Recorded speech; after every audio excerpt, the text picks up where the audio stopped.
Hello, ladies and gentlemen. It is your man East Max here with Fro. This is the Heidi light. ho! Hello. Hopefully you're doing all right. Sounds like you're doing good. You're in good spirits. I am in very good spirits. I'm kind of jittery, man. I'm excited. I'm so excited for this episode. You and me both. I'm glad to hear it. So this is the Light Between Us podcast because the light isn't ours alone. We got to share it. We got to send it out to the world, and to the people watching now, and to the people watching this in the future. Hopefully, you all get something out of this. I think there's going to be Hmm? a lot of nuggets of wisdom, a lot of food for thought, and we have Ryan, the Anglican, as our guest. You can find him on YouTube as just Ryan. Link in the description. If you see something you like, go check him out. He's a really great guy. He's been really nice to me. I know a lot of people have a lot of opinions about the man, and well, we're gonna take a look into the mind of Ryan here a little bit. In just a little bit is what I meant to say. It's early for me too, folks. Forgive me. Um, but yeah, I'm gonna go ahead and turn it over to Fro. Whatever he wants to say, he's got the floor, and then we'll play some music, and then we'll bring Ryan in and get the show Yeah, rolling. no, I am so incredibly happy that we got this in the box and that Ryan was willing to do this. This is my most anticipated episode so far. I am so happy. I have like 1,001 questions. I don't know even if we will go through everything, but yeah, I'm very excited for this. Yeah, and I think we're at least gonna go for an hour. I think max is 2 that we can go today. Which I don't know if we'll get to the 2 hour mark, but we got about 2 hours of time here, and I think we're gonna get into a lot of topics that probably will uncover a lot of conversation too, which I'm excited for. Um, I think this is going to be a stream where people are going to go back and start and stop. I have a sneaking suspicion that will happen. yeah, me too. And ever since I stepped on the scene, I was always ready for that. I do come from an internet culture where that is commonplace. So no surprise here on the Christian side or the religious side of YouTube, it's no different. People love to start and stop and make narratives and take things out of context and I try to mean, paint pictures of people that aren't let's be honest. This is the most controversial episode we have done so far. I mean, people have come and said we shouldn't do this, Mhm. and people have said that this is the episode they are most looking forward to. So we have heard both. Well, I couldn't have thought of any other better guest at this point in time than Ryan. Nope, He, yeah, he's a very couldn't agree controversial more. person. In my opinion, it's kind of weird. But then again, I don't have all the puzzle pieces to fit together.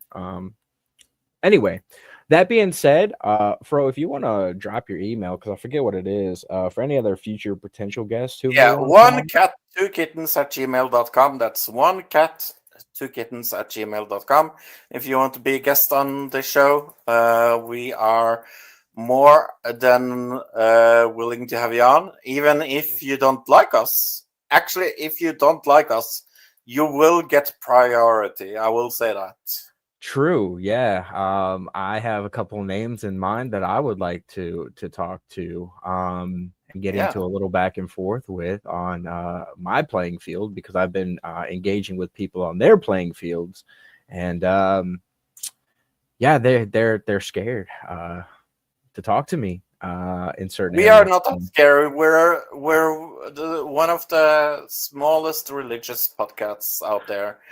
But Literally from the ground up, we're building, so we can't get any yeah, smaller than we are now. so don't be a chicken shit and go on our podcast. Oh, hey, do see Sparkle came by for the show. Maybe once we get through a little bit of the meat and potatoes here, maybe we'll bring a couple of people in. I'm just gonna be very mindful We'll of our see. time I today. am just going to warn you guys. We're probably going to cover a lot of things, so maybe we will have time. I don't promise you Yeah. anything. this episode. Either which way, I'm gonna be working on getting another stream set up outside of StreamYard. It's not today, but sometime very, very soon. And it kind of could be like an after show or whatever happens type of stream for that. So if we don't get you in today, you guys will be welcome when I get that set up. I'm still working on that. So I don't want to keep our guest waiting for too long here. He's here. He's ready. I'm really glad that this all worked out and it got planned, and the plan is coming to fruition here. So I know we want to play a little bit of music. Anything else you want to say, Fro, before we get into that? We will also talk about sliding doors at the end. Oh, yes. My homework that I actually completed. I completed both of my items for homework to get Ryan to show up, which was way easier than I thought, and to finish the Sliding Doors movie, which I thought was good, but I don't know if I would call it a good movie. I just liked it. So we'll be talking about that too. I think it's a terrible movie, but we will talk about it later. Yeah. Well, I'm also not a film critic either, so I usually enjoy the bad movies that everyone else hates. So that's I don't hate it. I just think it's extremely nothing burger. Yeah. I'm glad I got to watch it now, though, rather than well back in the past where it could hit a little bit deeper. Now that I'm a little more mature and kind of been through some of those same things too. So anyway, we do have some tunes coming up made by Fro using Suno, I do believe. Yeah. And the first song is going to be The Light Between Us, kind of like our little theme song. So we're going to get into that. Then we'll bring Ryan in and we'll kind of chop right into the interview portion here. So hopefully you all enjoy. Don't forget to like, comment, and subscribe.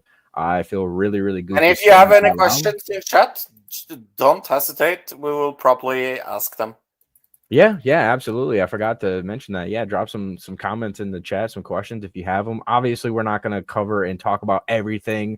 There are certain things that we may not get to or may not be able to talk about. So there's some no things that we will not go into, and I think everybody understands why. Yeah, and if you drop some comments like that, I'm just going to go ahead and time you out. I'm not even playing around today. This side chat is going to be respectful, and even if you don't like me, Fro, or Ryan, this stream alone is going to be respectful to all parties included. So just keep that in mind. I'm not playing today. All right. Music time. Okay. So this is Light Between Us, and we're going to grab that and get that up here. Give me 1 second. Look, see, I'm getting better, man.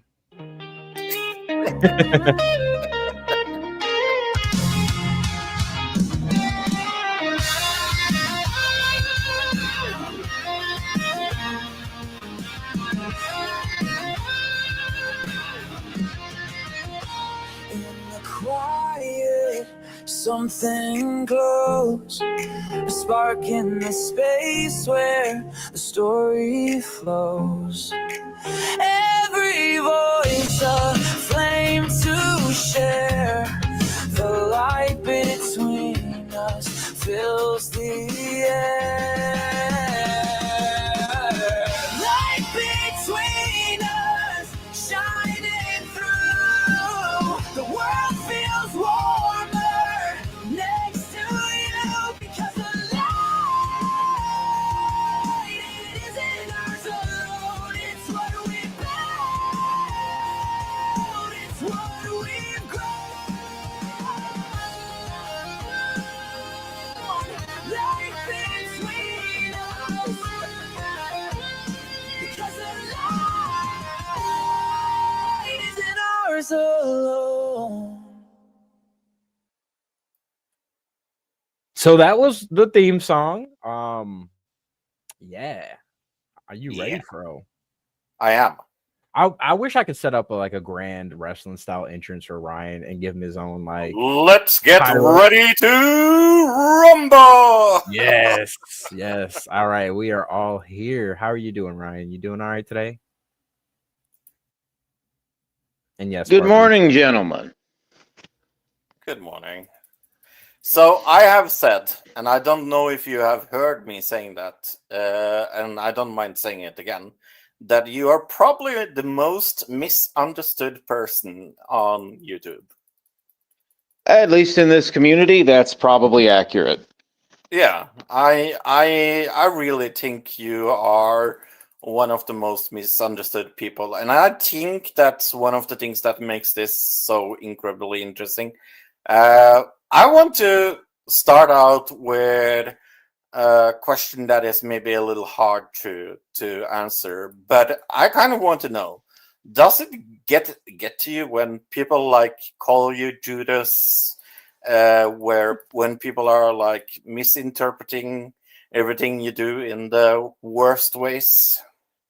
Well, in a sense, yes, Fro, and in a sense, no. In a sense, yes, I have been the victim of about 5 years of slander from a degenerate hate cult, and that has caused me tremendous trauma and personal grief. And in another sense, from people that I barely know. And am I game to mention names? Yeah, come on. Well, and people such as James Frazier, God's Integrity Pathways, Love to Love God, or Mac and Cheese, who I don't know, then I don't care. I have been subjected to all that for so long, and I have been on YouTube for 9 years now. So, in a sense, I'm accustomed to that. It is YouTube, I think, in time will become a case study in psychology for the effects of human behavior as they manifest in a group setting. If you could tell me like 2 cents, why do you think people read your actions as the worst all the time? Because that is at least what I see around.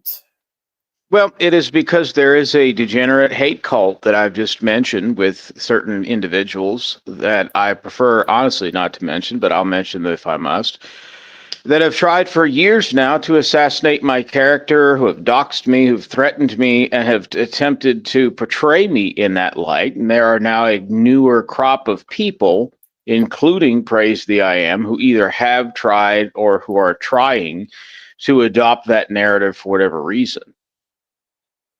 Yeah, when I was booking you last week, I actually got some messages saying that it isn't right to give you a place to talk, that I shouldn't have you on.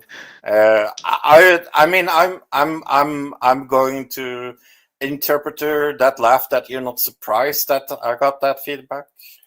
Well, that, and I think it's hilarious that people are trying to tell two grown men who they can have on their show. What Yeah. business is it theirs? If you want to have on Keemstar, then why can't you have him on?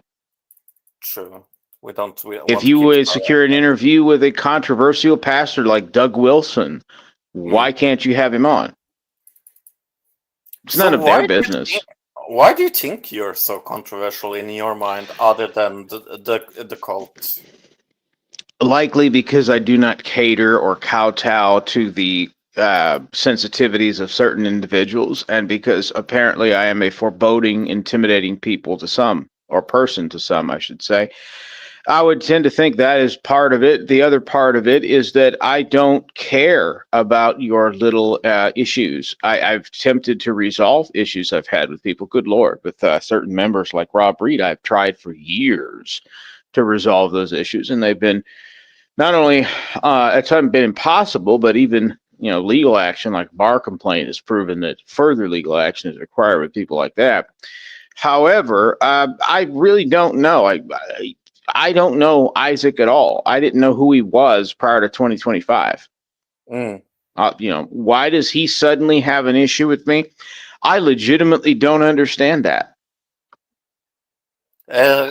Yeah, I guess I kind of asked you this, but does it hurt you in any way when people are trying to misalign what you are saying, or misalign what? Yeah. Well, it depends, Fro, because the newer crop of people do not know me, and I realize that for whatever reason, they do not know me. The older crop of people say, and that does include Praise. I'll give him the due that he did apologize over this, but it didn't change the fact that for 2 years he got involved with. I know those people, and they at least knew me from when I was friends with them. And their motive is clearly to attempt to harm me or incite some vigilante to do something to me. Those people, yes, that does concern me for my safety. It has caused me great trauma to have threats that my family will get doxxed to have my address put out on the internet, to have a constant, endless campaign of harassment and slander. That is different. People do not understand. It's not because they're calling me potato and I don't care for that. It's that they're using coded language to try to slander me as something that I am clearly not. And I have defended myself now.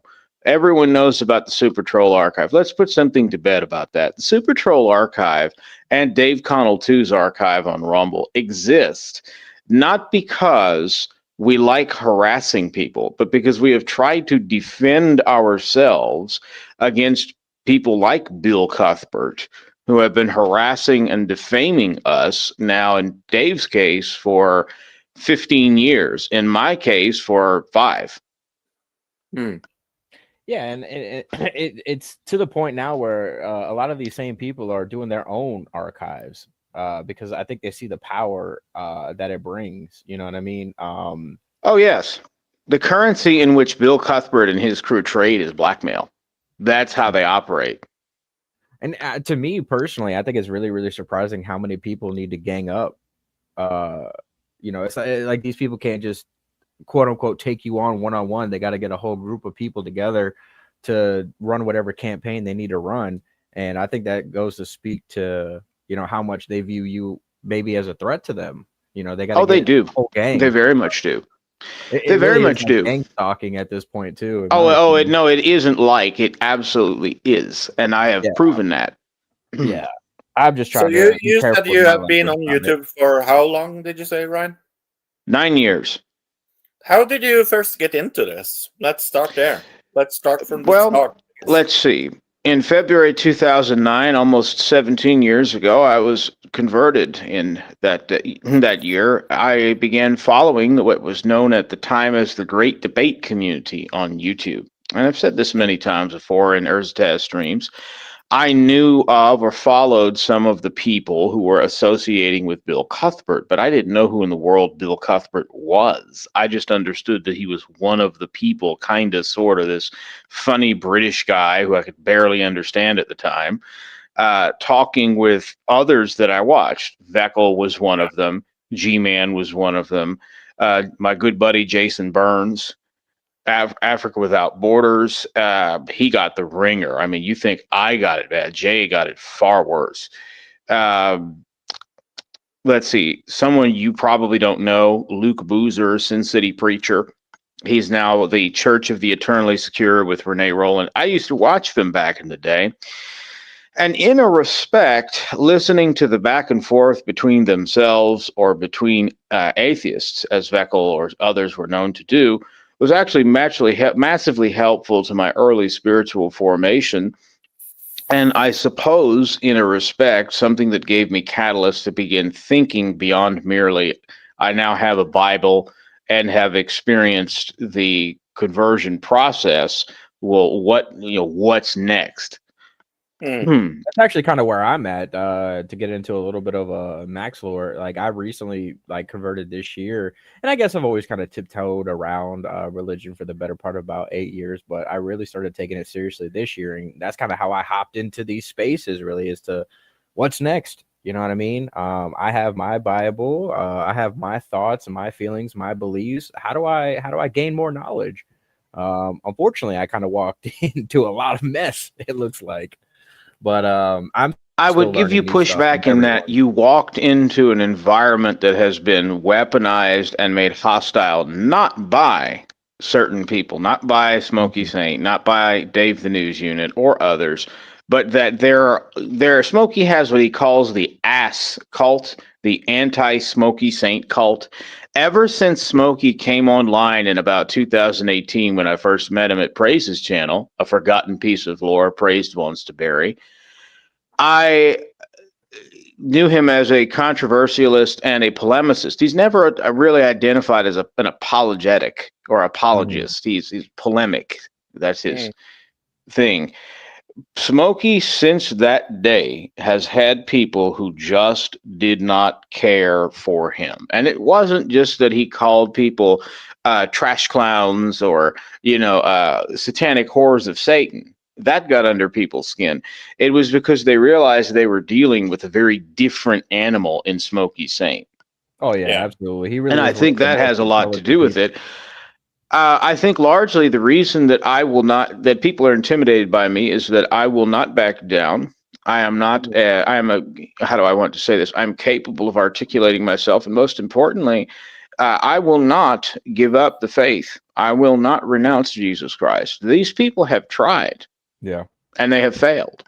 Yeah, and I think they're really trying to And take a victory lap here's with one of the Smokey's things that situation I too. think a lot of people don't understand, that there have been consequences of what this hateful sect has done on YouTube Absolutely. and also outside of YouTube. Yeah. When you start showing people's address, threatening them, yes, that is correct. Yeah. Yeah, I mean, really, So at the how end did of the you day, meet Dave? I ironically, through our mutual harasser, dude saved us. Okay. Again, back in 2018 or so, I became friends with the dude because he originally was against Bill Cuthbert. And he reached out to me. And then all of a sudden, he begins calling me day after day, night after night, about this Dave the News Unit. I'd never heard of this news unit. I didn't know who in the world that was. For the longest time, the dude attempted to weaponize me as a proxy against Dave. But as I got to know Dave over time, I realized that the horrendous things the news unit, or rather, excuse me, the dude saved us, said about him were completely untrue.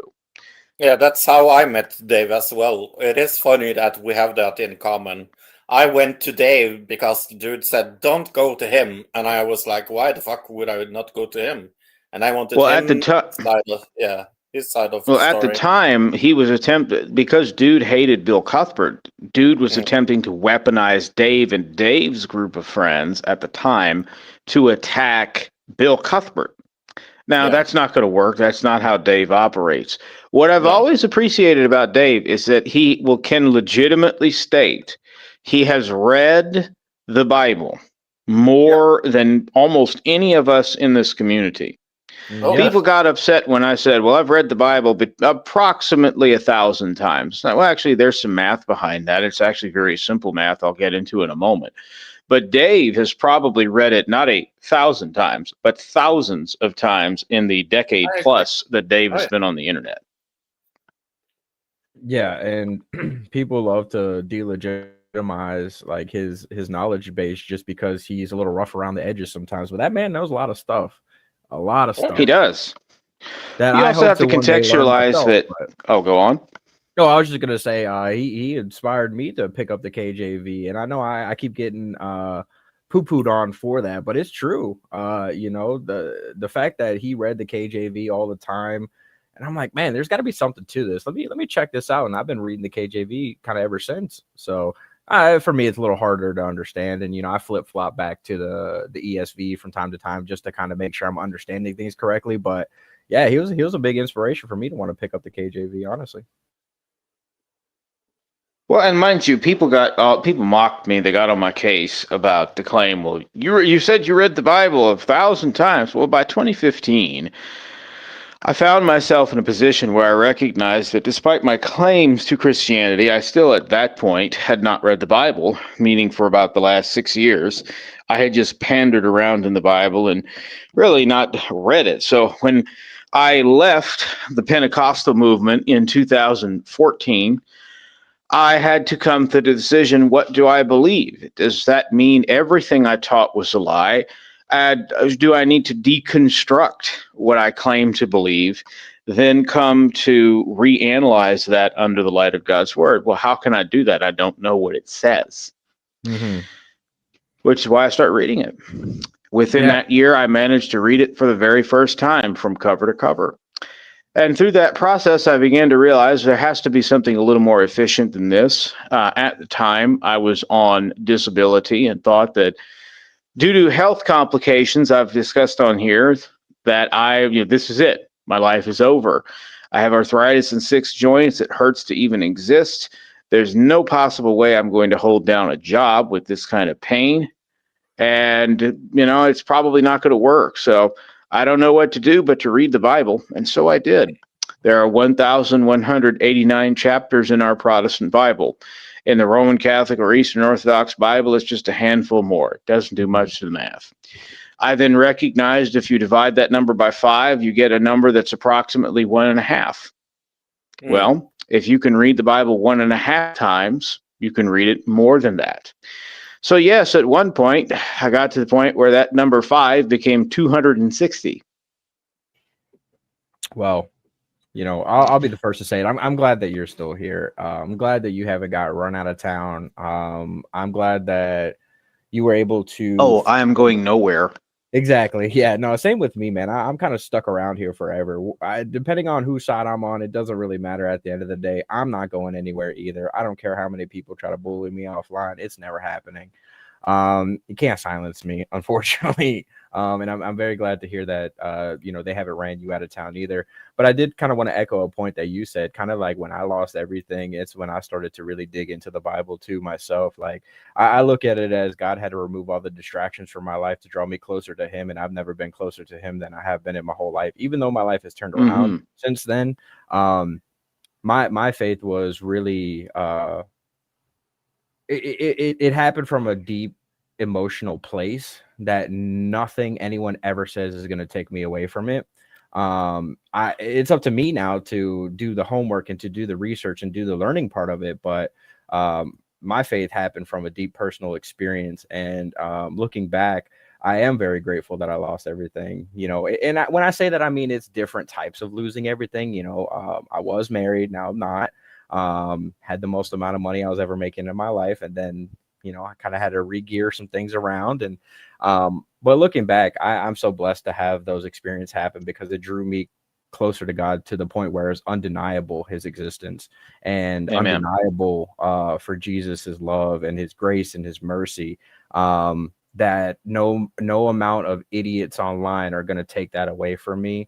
The only person who could take that away from me is God or myself at this point. And I'm not going to take it away from myself because it's been the greatest blessing in my entire life. And I spent 30 years walking around this earth, not experiencing that love. And now that I get to experience that love and that grace and that kindness from my Lord and Savior, like there's no way that I would ever want to give that up. Amen. My beliefs may change as I learn more and I dive deeper into the scriptures and I get involved in a local church. And, my theology may evolve over time, but at the end of the day, I'm still following Christ. I don't care what anyone says. Exactly. So has mine. So has mine. They've mocked me for years as I have come into Anglicanism. I wasn't raised an Anglican. Oh, what denomination will it be again? Well, I've not denied that I'm a Christian. I've never denied being a Christian. In fact, I've come into Christianity largely in spite of people like my parents, people like my father. And I've spoken about this many times. My father is a degenerate. And without getting into grave details, I will concede this. When I was a boy, he decided that his dressage whip and 2 big, heavy Thompson chain reference King James Bibles that he had were perfect implements to make me memorize Psalm 23. And for some reason, when my young mind could not correctly recall thy rod and thy staff, they comfort me in the 4th verse, he would beat the living daylights out of me with that dressage whip and those Bibles or whatever was handy in order to make me remember that verse. It made him look incredible in church that his disabled son with cerebral palsy could start rattling off Bible verses. Evangelical Christians liked that. So since it made him look well, he did it. Now, what no one knew at the time, including the rest of the family, is the means by which he accomplished that, which was the abuse. That led me down a path where I firmly concede if in 2009 I had not come to Christ, I likely would have lived a very dissolute, destructive life of the person rebelling against his father. Likewise, I would probably have taken paths that, thank God, I've been spared from. Yeah. You hear about these people all the time. If they join gangs, they get involved in cults, they gravitate toward extremism. And I firmly think that probably could have been me if I had not been saved by Christ. Absolutely, man. And I'm just gonna go ahead and cut it straight. If it wasn't for Christ, I just wouldn't be alive. I wouldn't be here right now. And I can And sympathize with that because, that's a frankly, when miracle. you have two very disordered parents that I'll be careful with what I'll say, but I'll say this much. Sure. Both of them recognized the utility that a disabled child brought them. They both hated each other and they both wanted to not work. And one question I wanted to. Oh, sorry. Go ahead. Well, I was just going to say that since they both didn't want to work, they both tried to weaponize me not only against each other, but to try to get some sort of maximum benefits so that way they could just live off of my disability benefits. You can likely imagine what happens to someone when they have to endure that and then get told by their father, Jesus loves you. Okay, Dad, why weren't you at my high school graduation? Wow. That's tough, man. I'm sorry that you had to go through all that. I've seen people have disabled children that, and again, I'm not behind closed doors, but I've seen a lot of kids be abused in ways because they want to. I guess what I'm trying to say is a lot of people find it very, very difficult to have disabled children, and instead of taking that extra time and care to really understand the child, they just kind of brute force their ways onto their children. And again, not being behind closed doors, I can kind of see the fear in the child's eye when the parent comes around, and then the parent is trying to be like, "Oh, we love our son, we love our child," blah blah blah. But that kid legit. I mean, what I didn't understand, and I do now, is that it is possible for a child to love his parents, but his parents not to love the child, or for the parents to be massively disordered people, and whatever expression of that love is very demented. Now, let me say one thing, because it's actually been Rob Reed covertly slinging this around about me for years. My father never sexually abused me. I have said that my father claimed he was sexually abused. I don't know if those claims are true or not. And I have claimed that he may be a suspect in certain cases which involve that sort of stuff. But I was never sexually abused. That has been another lie that people have said about me for years. I hadn't heard that one, but I'm glad to kind of hear that that's not the case, because that brings on a whole nother level of trauma, especially within the religious community. Like, that happens far too often. People that grow up in the church. Oh, yes. Either their parents or somebody, in the church, or like the private school, Catholic private school. That happens all the time. I mean, even in public school, I remember one teacher got arrested years after me leaving the school and graduating and all that. Got arrested, and I was like, yep, no surprise. I could kind of tell looking back now that they were very inappropriate with some of the female students. Well, we have a scandal in the Anglican Communion right now, just as the Anglican Communion has rejected the woman from Satan, Archbishop Mole, the now Archbishop of Canterbury, and the liberal faction within Anglicanism, Archbishop Steve Wood in my denomination, has now stepped down and facing a huge scandal because there are about 10 people who brought allegations against him. Those allegations, as of this time, have yet to be founded. Wow. I think it's very convenient, right as the GAFCON convention declares we majority conservatives of over 100 million Christians are the Anglican Communion, including Archbishop Wood. And then all of the sudden, people from over a decade ago declared that alleged sexual abuse against the Archbishop. Wow, that's a lot. And it's so surprising how some things never really change at the end of the day, because you hear it all the time, especially in religious communities. For some reason, it happens. And I think sometimes, it is for power. Maybe somebody gets a little bit too powerful. They got to come up with some sort of narrative. But there is some truth behind a lot of them, though. I will say that. And sir, I'm not saying that there is not truth to. There are people in the religious community who are frauds. In fact, to add to your question earlier, why do I think these people attack? I honestly believe that these people are heavily disordered individuals who may or may not have a diagnosis. and some of them are fraudulent. Now, you see, here's another lie that people claim about me. I don't go around running, saying this person is this person is that. I've simply recorded evidence.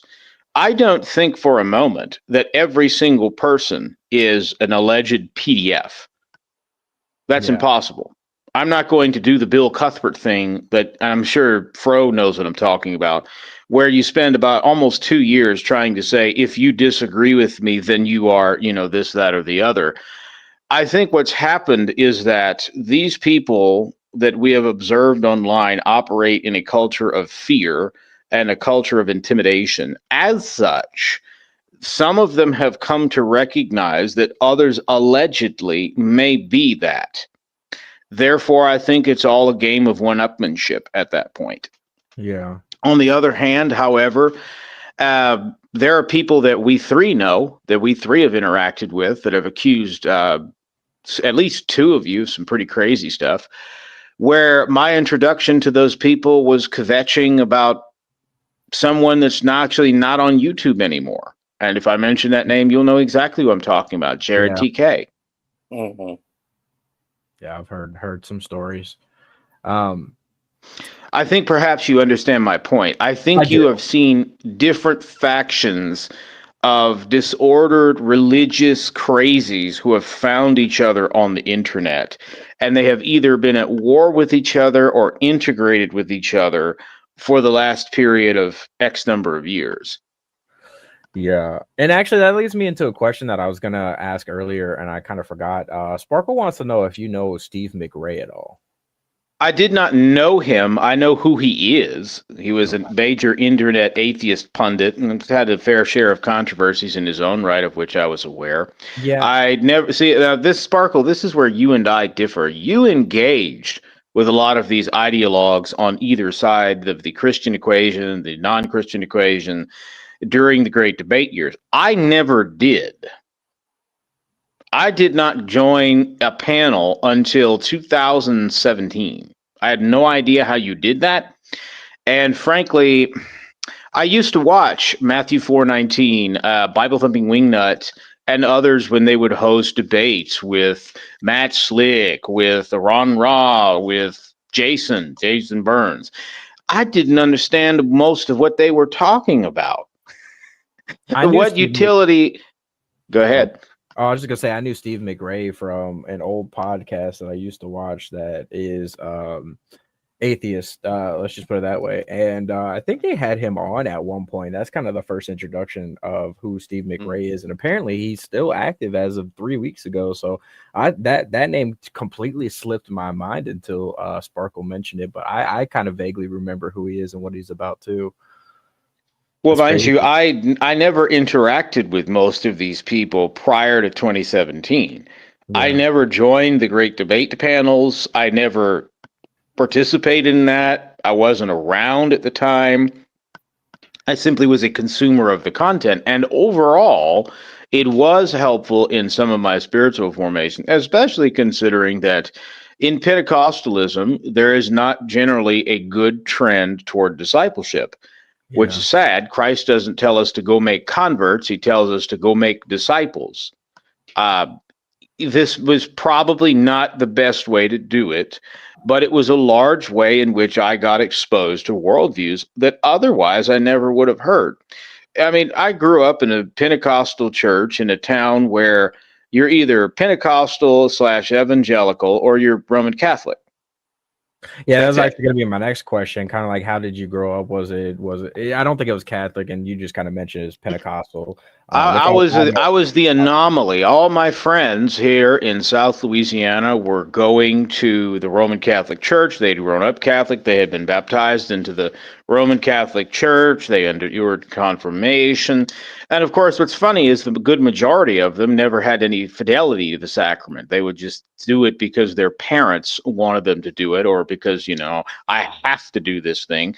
There were probably a small number of them who legitimately believed in the teachings of Rome and who legitimately defended and loved Jesus Christ. But I didn't grow up Catholic.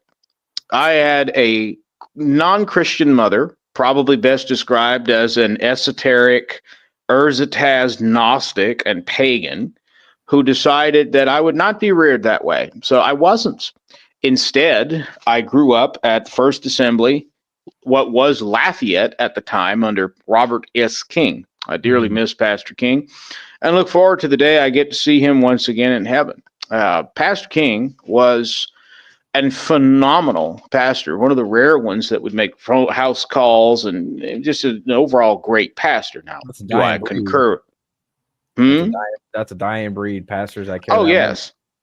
Oh, yes. I mean, my priest is that. My deacon is that. They're a dying breed indeed. Thank God he still has faithful servants. But it was under that environment in the Assemblies of God in the mid to late 1990s where I grew up. That was an interesting time in and of itself.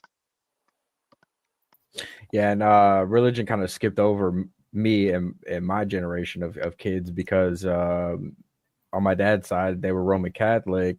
But there was a lot of not so good things that happened. And I guess I was raised agnostic, not like it was forced upon me. It was just we didn't have religion growing up when I was growing up. So I thank God. I thank God for my paternal family, because had I been left up to my own devices in the other side of my family, I would have had zero Christian upbringing. I could have, in fact, there were moments starting probably about age 12 where I seriously began to feel what we would obviously know to be conviction from the Holy Spirit. The fact that at that time I whatever coming to Christ meant, I needed that. And I wanted to have conversations with the Roman Catholic priest to say, look, I have lots of questions and I don't know. I wish I could have approached Pastor King, but by 2010, he'd gone home to be with the Lord. I did not do that. However, although it was not a great Christian education, at least parts of the family brought me to church and exposed me to the preaching of the gospel from Pastor King. And I will give him one due. Jesus Christ was the focus of good old Pastor King's ministry. And he went all over the world, literally, preaching Jesus Christ. Yes. So one of the most controversial things about you, and I don't mind saying this, is the Super Troll archive. You talked a little about it. The Super Troll archive will never die. So I know why you have this archive, because it is to archive. It is to record evidence from a degenerate hate cult, including but not limited to current or former members. Current members include GY6, Rob Reed, Brucifer or Smoked Zombie, Bill Cuthbert or GNG Streaming, GNG Resurrected. Former members will include the so-called pod team, Praise Olive and Dude. And there are others who come and go from time to time. But because of the prolific level of slander and prolific criminal activity that they have done, it became necessary to defend myself with this archive alongside their worst and original victim on YouTube, known as Mo Bike Rider or Dave Connell 2. They have harassed Dave for over 15 years. They have harassed me, at least in a very specific capacity, for 5. And probably, if I could stretch it back almost to 2018, Bill Cuthbert actually began having issues with me from his side as far back as 2018. Mind you, I met him approximately in 2017. That archive does not exist to intimidate people. That is not a doxing archive. That archive records some of the worst doxers, like Sakyu Kim Thickshades, on the internet. Yeah, and what that archive, I noticed, everything on that archive is like things that they've said publicly as well. Exactly. So you can't really argue that it's a dox, because it's something that they've said out loud on public platforms themselves. The only things that exist on the archive, permit me to say one thing. Since day number 1, when Praise the I Am resurrected alongside Bill Cuthbert that slander campaign for a couple of years ago, before Praise eventually apologized, and I will give him that due, is that I did not want civil charges. I've made a video about this. I do not want civil charges. I want criminal charges. That archive, which is backed up, by the way, on secure cloud storage on international servers, exists for that reason. And in the process of recording evidence, as other people like Fro came along, I noticed that the slander began to broaden and broaden and broaden and broaden.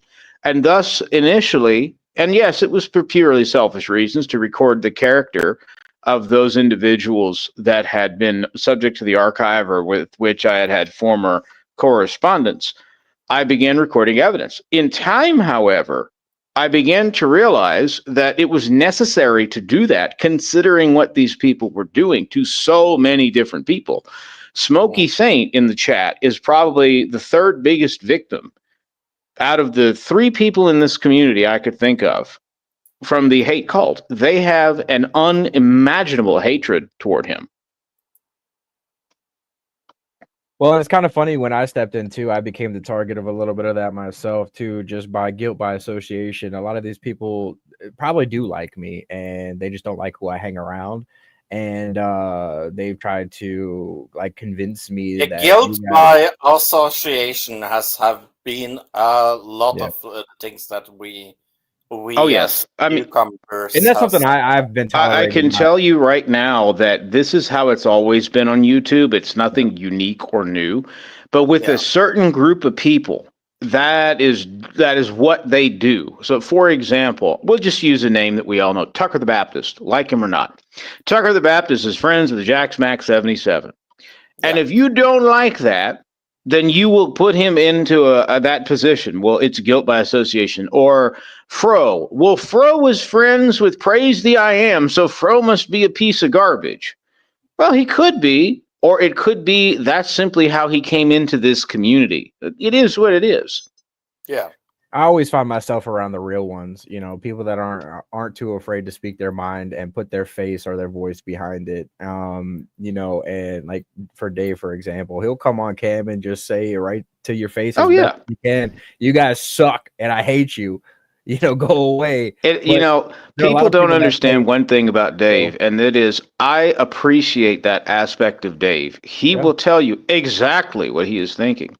Yep. I appreciate that. In nearly a decade of dishonesty that I have encouraged, received, and in some cases, because I was radicalized by this hate cult, perpetuated, I thoroughly appreciate the fact that there are genuine people. You want to talk about guilt by association? Do you have any idea how much grief I have got in the past because I've been friendly with Smokey Saint? Oh, yeah. I mean, mind you, what most of you don't realize is that Smokey and I were not friends for a few years because of the hate cult, because of the slander that they put out against him, only for Rob Reed to amazingly admit that Joshua Bell and Smokey Saint are 2 separate, distinct legal entities. Yeah. Imagine that. You get the case file from this Joshua Bell case, a criminal case where a civil lawyer in California has no business discussing online, and your conclusion after analyzing the documents is that actually Smokey Saint and Joshua Bell are not the same because one filed a plea and the other one didn't. Congratulations, you just established that's 2 separate people. Yeah. It really is amazing, the derangement syndrome going around. So why do you think you like? I know you kind of touched upon it, but why do you think that the narrative always is swinging about Smokey? People do not know what to do with Smokey. For years in the great debate community, a large number, though not all, of Christian apologists were young earth creationists. Smokey Saint will tell you this, and he's right, because he dealt with them on a level that most of you don't understand. I somewhat understand it. Young earth creationist, fundamentalist, OSAS types. And these people have an ideal that if you do not hold to what they believe, then you are not a Christian. Smokey, when I don't know if the two of you are familiar with modern day debate. I do. I've heard Yeah. the name, but I'm not too familiar. Modern day debate was in its infancy when Praise was still a co-host and backup moderator for James Coons. Praise has always done these open panels before the dude. I mean, that's kind of the part with the dude that made me laugh. The dude tried to take control of that, and it blew up in his face because for over a decade, Praise had been hosting open panels and hosting content. He's pretty much always done that. And at least as far back as I met him in 2018, has exhibited very similar behavior to what he exhibits today. It's just worsened because of the dude. However, because of that, Smokey Saint was going on to James's channel, the Modern Day Debate. Smokey was one of the original people when James was still growing to where he would go on and debate. He would debate everybody. He did some cool debates. He debated some vegan people. He's debated atheists. He's debated political issues. That's another aspect of Smokey that most of you new guys probably don't know about. Systematically, and I'm sure he'll correct me if I'm wrong, he went toe-to-toe against irreligious people, Muslims, non-Christians, crazy cranks like SFB Mod, remember him, Smokey? Where they were happy when Smokey defended Christianity against those people. But the minute they realized that Smokey not only didn't mesh with their beliefs, but that actually he was a very perspicacious, intelligent individual who could articulate his beliefs and deconstruct them at a level where they could not. Someone who appeared to be trained in logic, rhetoric, and philosophy in a way that they weren't. That made him a threat. And over time, to give Smokey his due, he began realizing that a lot of these people were willing to betray their ethics and values to a point where you really couldn't call themselves Christians. I agree with that. You had 100%. guys like, just to give you an example of the caliber of people that were around from the Great Debate days forward, sure, you have guys like Matt Slick that were educated, or Jason Burns. They were the minority. A lot of them were more similar to Veckel. And I mean, Veckel is Veckel. You either like Veckel or you don't. I happen to like Veckel quite a bit. However, a lot of these people would demonstrate the most anti-Christian behavior you could conceive of while telling you that Jesus loves you. When Smokey would interact with, debate alongside, and defend either these people or Christianity, they began slandering him and attacking him. In fact, at one point, Smokey's co-host was a guy named John, Logical, Plausible, Probable. I don't think John's on YouTube anymore. John was weird. John was a young earth creationist OSAS gatekeeper who refused to discuss anything other than young earth creationism. However, when you asked him, John, how did you come to Christ? I basically dared God and had a near-death experience, which made me reconsider and start thinking. Actually, he didn't even say reconsider. It's just I dared God, and through that process, I became a Christian. That was the caliber of people in about 2018 forward who were around. Now, how this entire slander campaign about the Joshua Bell stuff, the Satori stuff came about, that's a good question. I'm not certain if Thick Shades, Bill Cuthbert, Rob Reed are the originators of that. I don't know if they originated it or if others in the atheist community and elsewhere originated it. It's kind of hard to tell. They, however, latched onto that and promulgated it as far and wide as they could. You already had a bunch of very cultic so-called Christians who would turn on Smokey and anyone else for that matter, including their own, if they didn't exactly fit their model. And then B, the atheists, recognizing that Smokey was definitely not your average Christian at the time, decided they had to have something. And thus this whole slander campaign was born and perpetuated. So in other words, you ask, why are people against Smokey? It's probably a mixture of those things. I would add the third thing is, you either like Smokey or you don't. I think Smokey can be a jackass. If you don't think Smokey's a jackass, then you must be blind. However, I understood Smokey is Smokey. He operates the way he did. He used to be quite a bit more, on the nose, shall we say, before he met his current wife. In fact, that's kind of hilarious. Lo, I didn't know who Lo was until I heard her voice. And I remember, oh, yeah, Lo was an atheist who hated Smokey. Oh, yeah. And now obviously that's not the case. But you understood Smokey might be a jackass, but he's erudite and he's fair. I'm definitely a jackass. Probably about 95% of my time online. So, as a self-admitted jackass, I'm saying people would get mad that Smokey Saint would do things like, let's pray this imprecatory prayer. If you're willing to go that far with it, then pray an imprecatory prayer that God would strike you down. I don't think he should have done that. I don't think he should have done that. But what I understand now why he did that. He was basically highlighting the fact that there were atheists and Christians alike, or others, who were willing to go far and beyond what their worldviews permitted. I believe that part of what he was doing was to highlight that fact. The other part of it is Smokey is Smokey. You either like him, you don't. I always understood Smokey. I appreciated Smokey. I think he's honestly got a bad rap. And now with this slander campaign, like SFT, let's talk about slander for truth. I mean, standing for truth. Yeah, I mean, that was a topic of conversation on his last stream too. So SFT was a very tiny YouTuber. SFT began his way into YouTube. I think at the time he was a nurse, or he had been a nurse. He was yet another one of these Christian YouTube guys, young earth creationist, OSAS types, that, pretty much like the rest of his similarly minded brethren.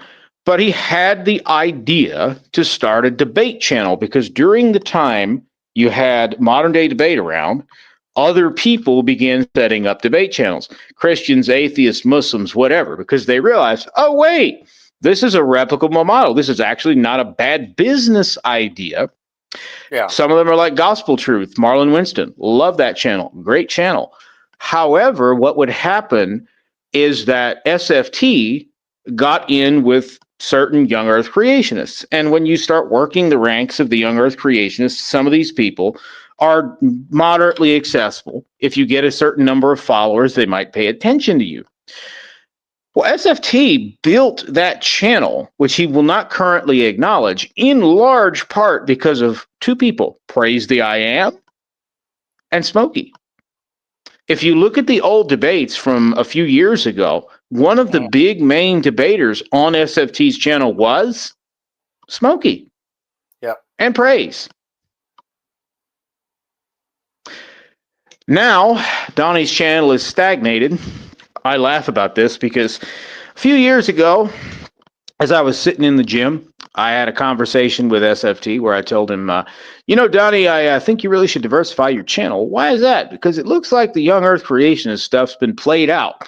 People have been hearing this on YouTube now for almost 20 years. The whole great debate community had this whole deal with crazy people like Nephilim Free promulgating this young earth creationism. People really don't want to hear it. I mean, you're going to always have these types that, yes, that's what they want to hear. But overall, it's not what people hear. If you go to Marlon Winston's channel, The Gospel Truth, he doesn't do that. James Coons got to a point where he just stopped hosting Christian debates altogether for the most part.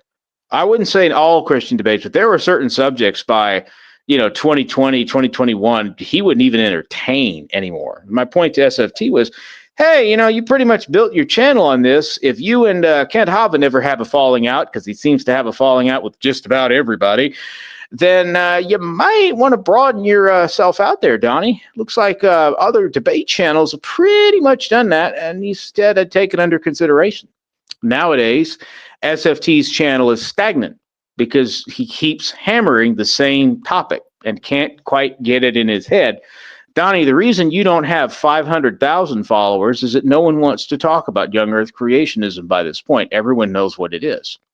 Yeah, and I think a good direction for anyone like that that's stuck in that position, go onto the street, set up like a table, like what's his name? Crowder used to do is like, oh, change my mind. Like that'd be interesting content to see SFT out there on the You know, street. I don't care for Steven Crowder, but I appreciated both Charlie Kirk and Steven Crowder. I dislike Crowder's method, but I appreciated what they both did. They were willing to put themselves out there to engage with the public.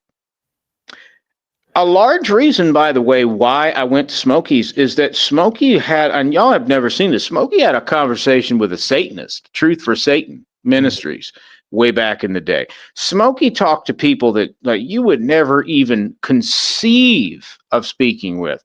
Most Christians wouldn't entertain him. Smokey didn't care. I appreciated that, you know what? I may not believe in free speech, but I understood exactly what Smokey was doing. It was a much smaller scale digital version of what you saw Charlie Kirk doing. Mm-hmm. I would like to see that happen more on YouTube, where like especially in the It won't. sector, like, It won't. people engage with people that have no faith at all, or you know, say you were really hard on young Earth. Yeah, Creation, because the that was going to majority be don't my do next that. question, Ryan. Do you think It debate sadly won't. is dead? It won't. But go ahead, Fro. Maybe do it. Maybe I'll go. Yeah, to do you stream think it. that debate is dead? I don't think debate is dead. The art of debate in human culture and history will never die. However, with the way YouTube's community terms are and their very selective enforcement of them versus the way the culture is going, probably not. Gen Z is an interesting demographic. I've done some research on Gen Z just out of pure curiosity. One of the things Gen Z values is authenticity. Go figure. I would not have expected that. They are having a huge turn conservative. That'll get very interesting here in the United States. But because of that, I don't know if debate is going to be the same thing that it used to be. What I suspect will happen is that we're probably going to see an overall shift where, just to use a socio-political analogy, the United States has had homogeny for the last several decades. What it looks like by 2050 is that it will no longer be a singular nation. It'll be a multipolar, probably China, India, and the US, if we're talking about superpowers. I kind of foresee the same thing happening with social media. You're already seeing Rumble being very successful. They do not censor people nearly to the level that YouTube does. I have a feeling that the big dog will always be here. YouTube, Google will always be here. Will debate die? I think it's going to depend on whether or not you can have platforms that permit debate. Do you see what I'm saying? Yeah. I also suspect that, I mean, again, I had no idea how big Charlie Kirk was. Charlie Kirk, when he passed, had heads of state sending their condolences. I had no idea he had that level of impact for Christ. Praise God for it. I think because of people like that, you probably will have debates ongoing. I just don't know if it's going to look the same way. Now, if I refine that question, Fro, do I think we'll see debates like we used to see at Praise's channel or formal debates still going on? Yes, but not on these big debate channels. I don't think that's going to last.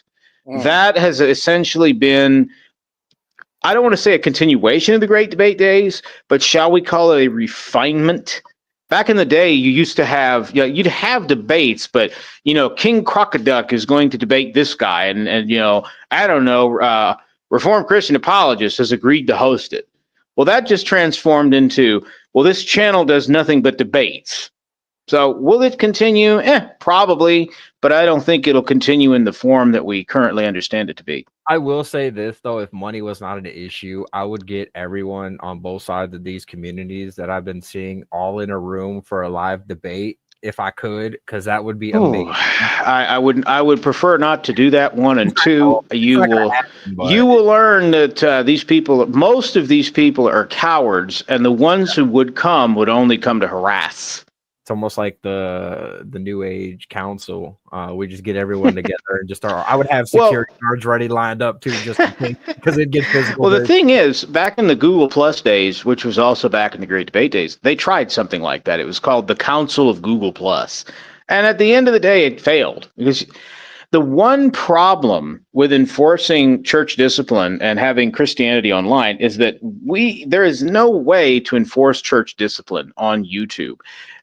If you can get it, like say, I'll reference him. Tucker the Baptist, and Isaac brought this up the other day, was engaging in the slander campaign against me. He was stalking me around to different Discord servers. The content is still up on his channel where he was coming after me. So I said to him, all right, young man, who is your pastor? I would like to talk with him considering what you're saying about me and what you have exhibited.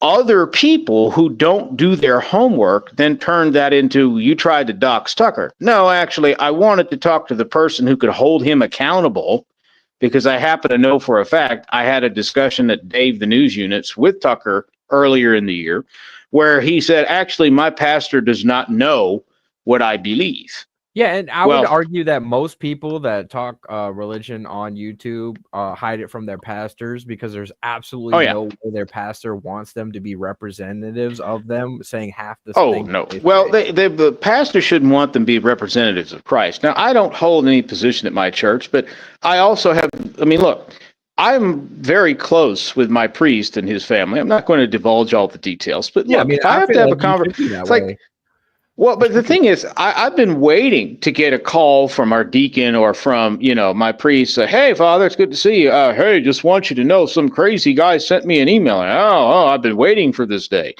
People ask me, well, why are you unafraid? Because honestly, man, I view this as a digital version of a tavern.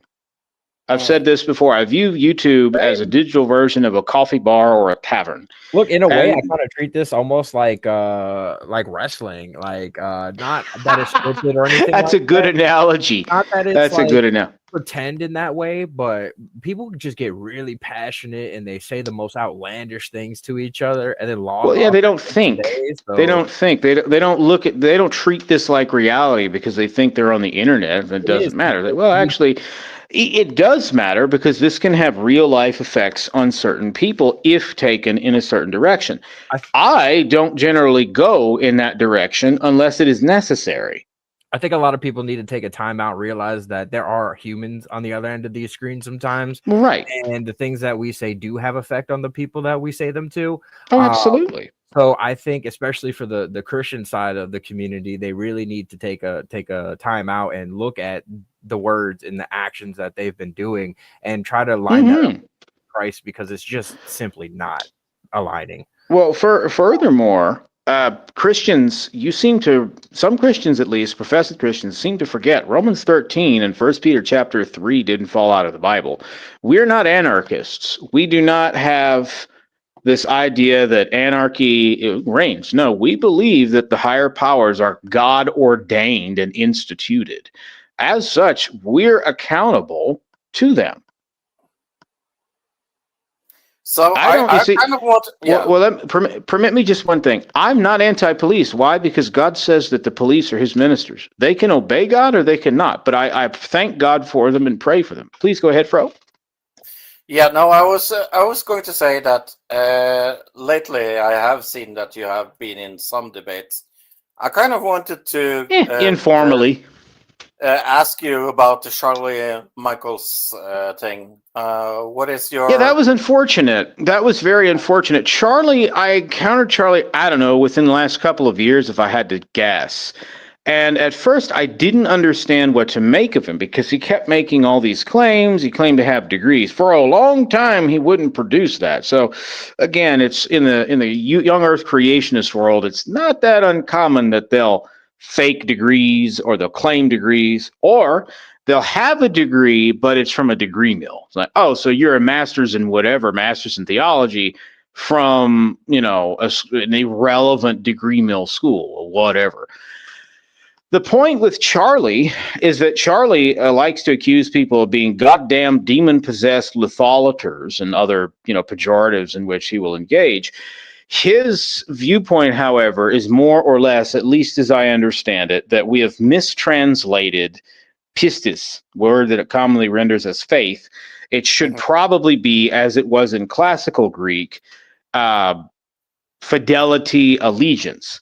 And what I was trying to do in that discussion is try to get Charlie to engage with that. But one, he seems unwilling to do that. And two, it seems Charlie has a narrative. He will call you a sola fides without actually defining what that term means.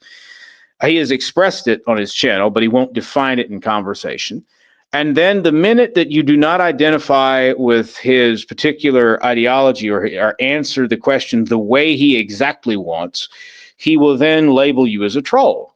What I was trying to do is, when he asked me about John 3:16, what were they believing in, or they weren't believing in the death and resurrection yet, I was trying to get him to engage where I don't disagree with the notion that, yes, pistis does definitely have an element where there is an allegiance, but I have to have confidence in something in order to pledge allegiance to it.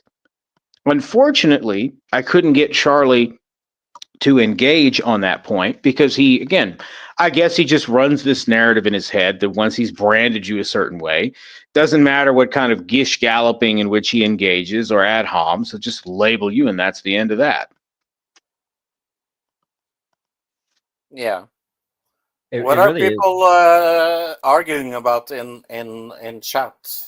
Oh yeah, I mean Veckel's saying that we can use a little more entertainment value, like an intro and stuff like that. And I guess I'll just go ahead and make the statement now. This is really just something that we cooked up, ran with it, didn't really flesh out, and we're just kind of building as we go. I do a lot of graphics myself as a former visual artist. I still am, just not professionally anymore.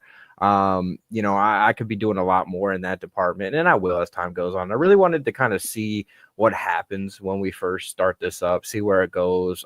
Is anyone really going to be taking this seriously? And people I mean, dude, with all due respect, I view this as I'm talking with two online associates of mine, and I enjoy discussing this with people. Veckel's in the chat. Good to see you, brother Veckel.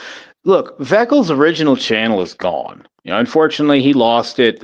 Somebody hacked his channel, played copyrighted Tesla content, and bammo. That was the end of Veckel's channel. His current channel, I mean, let's face it. When he goes live, he maybe gets 20 people watching. None of us have got enough people watching to call this a serious thing. It's not like, even Praise. Shoot, Praise's original channel had something like 15 to 20,000 plus followers.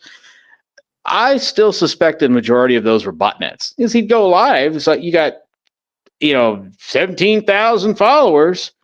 Yeah. 30 people watching. And I think a lot of people will create sock accounts just to go subscribe. Oh, absolutely. And never use them. And I'll put it this way.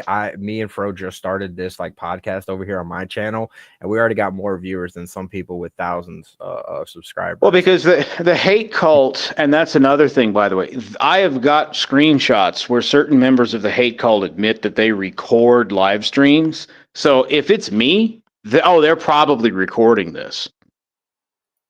Should we play Ryan's song and I can get something to drink because I need something to drink. We need an intermission.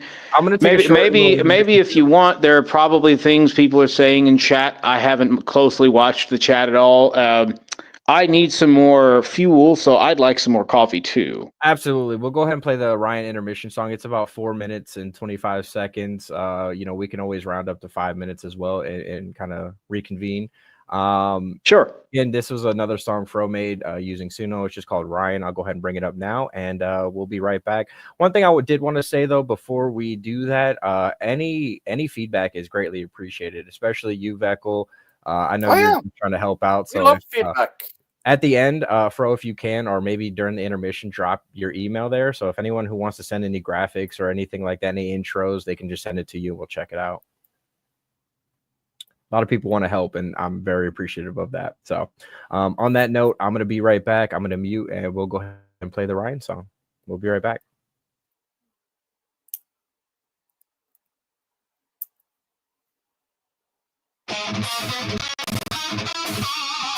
You need to give me mod power to post the email address. Yeah, drop a comment in the side chat and I'll mod you up. The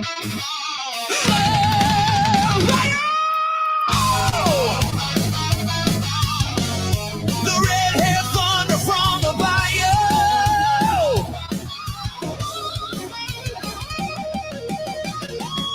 Down in Louisiana where the grammar's tight. You're more than welcome to do that, Vector. All my songs are for people to download. Hi, Healthy.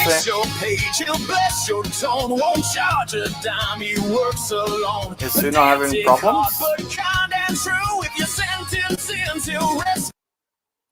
Wait, can you guys not hear it? Nope. What? We can't see it or hear it. Okay, What? gentlemen, I'm back. All right. So Fro, if you want to screen share, I'll just do it through you then, because I don't know what's But going on. just so that I'm clear, at least from my end, I was told absolutely nothing about this interview. I just took it as, you know what, we're going to do this straight off of the cuff, and whatever they ask me, they ask me. You know what? I do leave that up to Fro if he wants to let somebody in on the questions, because that's how I start every stream. I just show up. My advice to you is to be careful with that, because there will be people who'd either come in to harass or come in to porn bomb. Yeah, well, we will do some due diligence before we just let people up here, and that's No, I know that. I'm just telling you, be careful about that. Suno is down, actually. No, oh dear. Oh, Well, I man. guess you'll have to take your intermission, gentlemen. But I'm back. All right. Well, you'll have the floor. I mean, this is your episode, so we'll go ahead and just let you. So this is now not the East Max hour, but the Anglo Max hour. Well, hey man, I got love for the Anglicans from what I know about them. They seem like cool people, at least all the ones I've met. So no, I don't have any Anglican hate in my heart. So anyway, no, this is your episode. We want to give you a platform so you can speak on whatever you want and kind of give you a voice. Vector, I will download it for you and send it to you. I personally will Coffee with Candace. Oh my gosh, that was funny. I'm just looking through the chat to see if there are any relevant questions. We'll see. Oh yeah, if you have any questions for Ryan that we have not asked, please ask him, and maybe we'll ask it. Let's see. Anyway, I have loads of other questions, so I don't. Well, I mean, you gentlemen got me in here, so you've got me for a couple. You said up to a couple of hours, but sure. Yeah, well, Veckel says, "Why have you betrayed the Calvinist heretic?" I haven't. You now, Veckel, you stepped in it. So I'm going to talk about it. Veckel, you're technically not a Calvinist. You are Calvinistic. And this is something that you and I have talked about, but you're not a confessional Calvinist. Now, in one respect, I've said this before. For 5 years, I was a Presbyterian in the PCA, Presbyterian Church in America. As I was in the Presbyterian Church, I began, once again, reconsidering certain things that I believe. Well, you don't have to subscribe to the Westminster Standards in order to be a member, but I had friends of mine where they were pursuing ordination. They would ask me, hey, would you help me study? Hey, would you help me proctor my exams? Why don't I take you to lunch and we'll just do this if you don't mind, if you're available? Sure, Pastor, no problem. Well, we weren't pastors at that point, but I got exposed to that side of it. And over time, I just began thinking through, well, what is Calvinism, and do I concur with it? I have not so-called betrayed Calvinism. I have simply become more Anglican over the past, I'd say, probably 4 years or so. I decided that I would not discuss that per se. But as I began reviewing through the scripture and church history, I decided that it was probably better to make the move into Anglicanism, which better reflected my beliefs, than it was to remain a Presbyterian. And I found within the Via Media, the middle way of Anglicanism, a far better expression of Christianity overall than the rigid, contradictory confessionalism that is the Reformed Party. Yeah, and that's one thing that because I've been doing a deep dive into denominations myself, trying to kind of figure out where I align and what church I want to go to and all that stuff.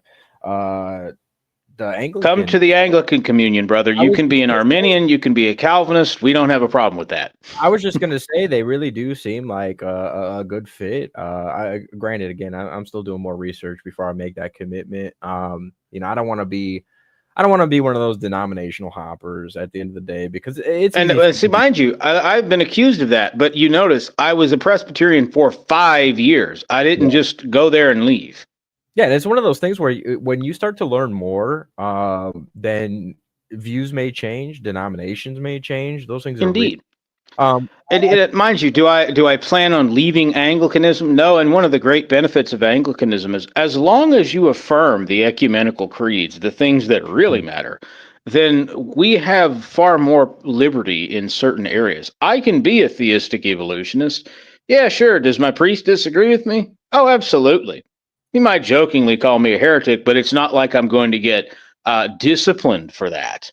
Yeah, and I really do. We have people in the Anglican community. Oh, go ahead. Sorry. Oh no, I was just going to say, you know, I'm surprised at how many people on this YouTube space do see other believers in Christ attacking. Oh, they don't think they are. Yeah, exactly. And I mean, at the end of the day, look, I get it, right? We all think everyone's a heretic all the time anyway. You go from one church to another. Oh, I so hate how that term has turned into I don't like you. Like people, you know, these fundamentalist types, they don't understand. Heresy is a very clearly defined word. It is not, well, you have different beliefs than me, so therefore you are a heretic. That's not what it means. I'm always the type to say something different than me, so you're a heretic. Well, you're not a Christian, you're a monotheist. So in the Christian sense of the word, yes, you are a heretic. Embrace the triune, holy 3-in-1, bro. I'm definitely the type of person that's like, hey, man, we disagree on this side of theology. Let's sit down and talk about it. You know, maybe I have insights to offer to you, or maybe you have insights to offer to me. Let's talk about it. But no, the moment somebody doesn't like you, you're a heretic and mark and avoid, and you're going to hell, and I don't want nothing to do with you. And I'm like, well, how does that make sense?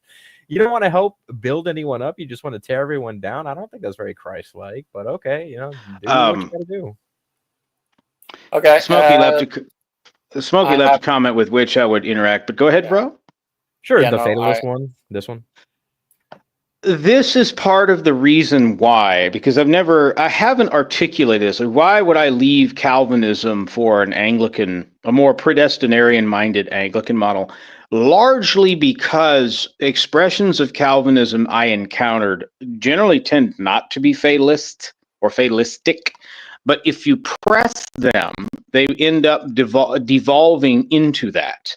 That is not what obviously Calvinism professes or believes.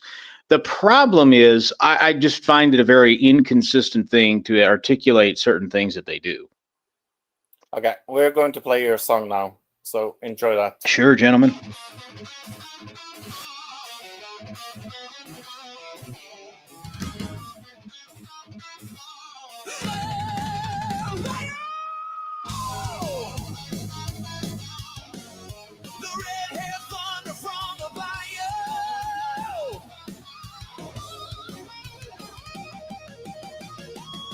Down in Louisiana, where the grammar's tight, lives a man who edits by candlelight. Red ink pen like a holy sword. Now that I don't do. I don't edit by candlelight.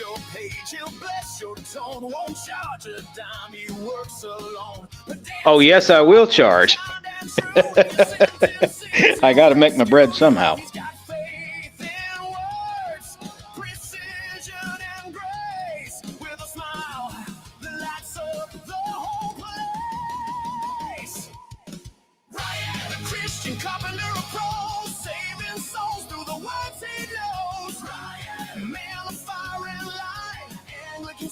In the southern night, he's got that voice that shakes the pew, and every phrase he writes rings true. Yeah, Ryan, the Christian copy editor.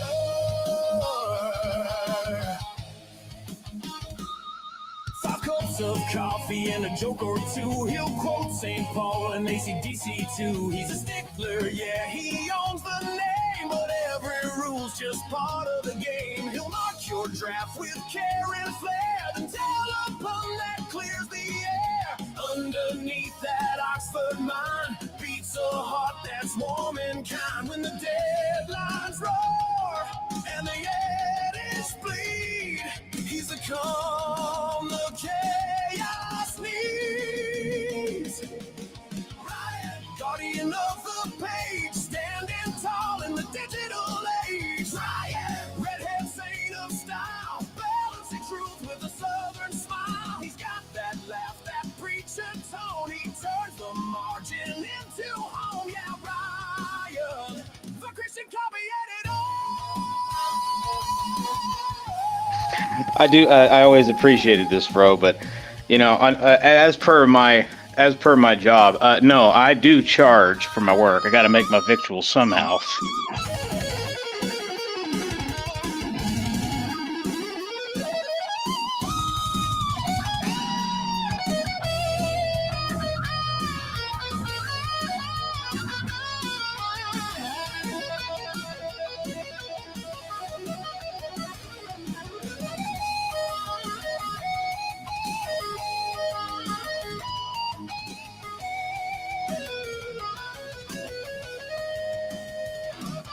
When the typos rise like a demon horde, he strikes them down with the written word. Faith and syntax side by side, he's the reason grammar never died. Riot, the Christian copy editor, proofreads life makes meaning better. Riot, voice of faith and flame, Louisiana thunder, call his name. Sharp of wit and soft of heart, from every draft he makes his art. Ryan, oh Ryan, the Christian copy editor.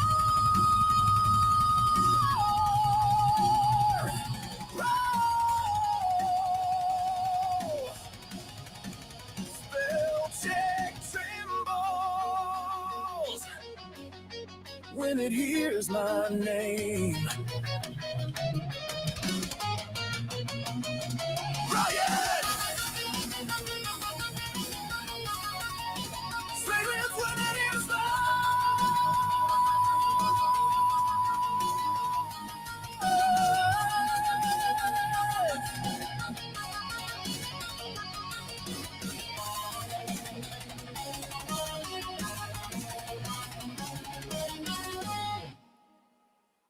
Now, I have said this to you directly, and I don't mind repeating it. You're one of the nicest human beings I know of.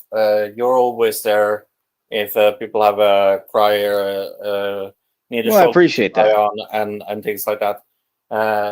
You are a little too pedantic, but who the I fuck should is- be. Yeah. I should be. And by the way, for what I've appreciated you, because most of the people who criticize me don't know me. That's the hilarity of this social media and irritation of the social media experiment, shall we call it. Most of the people who criticize Smokey, me, or other people don't actually know these people. You're operating on a surface level. And Veckel made a comment in the chat. I'll briefly engage with it. Veckel, I don't think that Reformed theology is Calvinism, that Reformed theology is fatalism.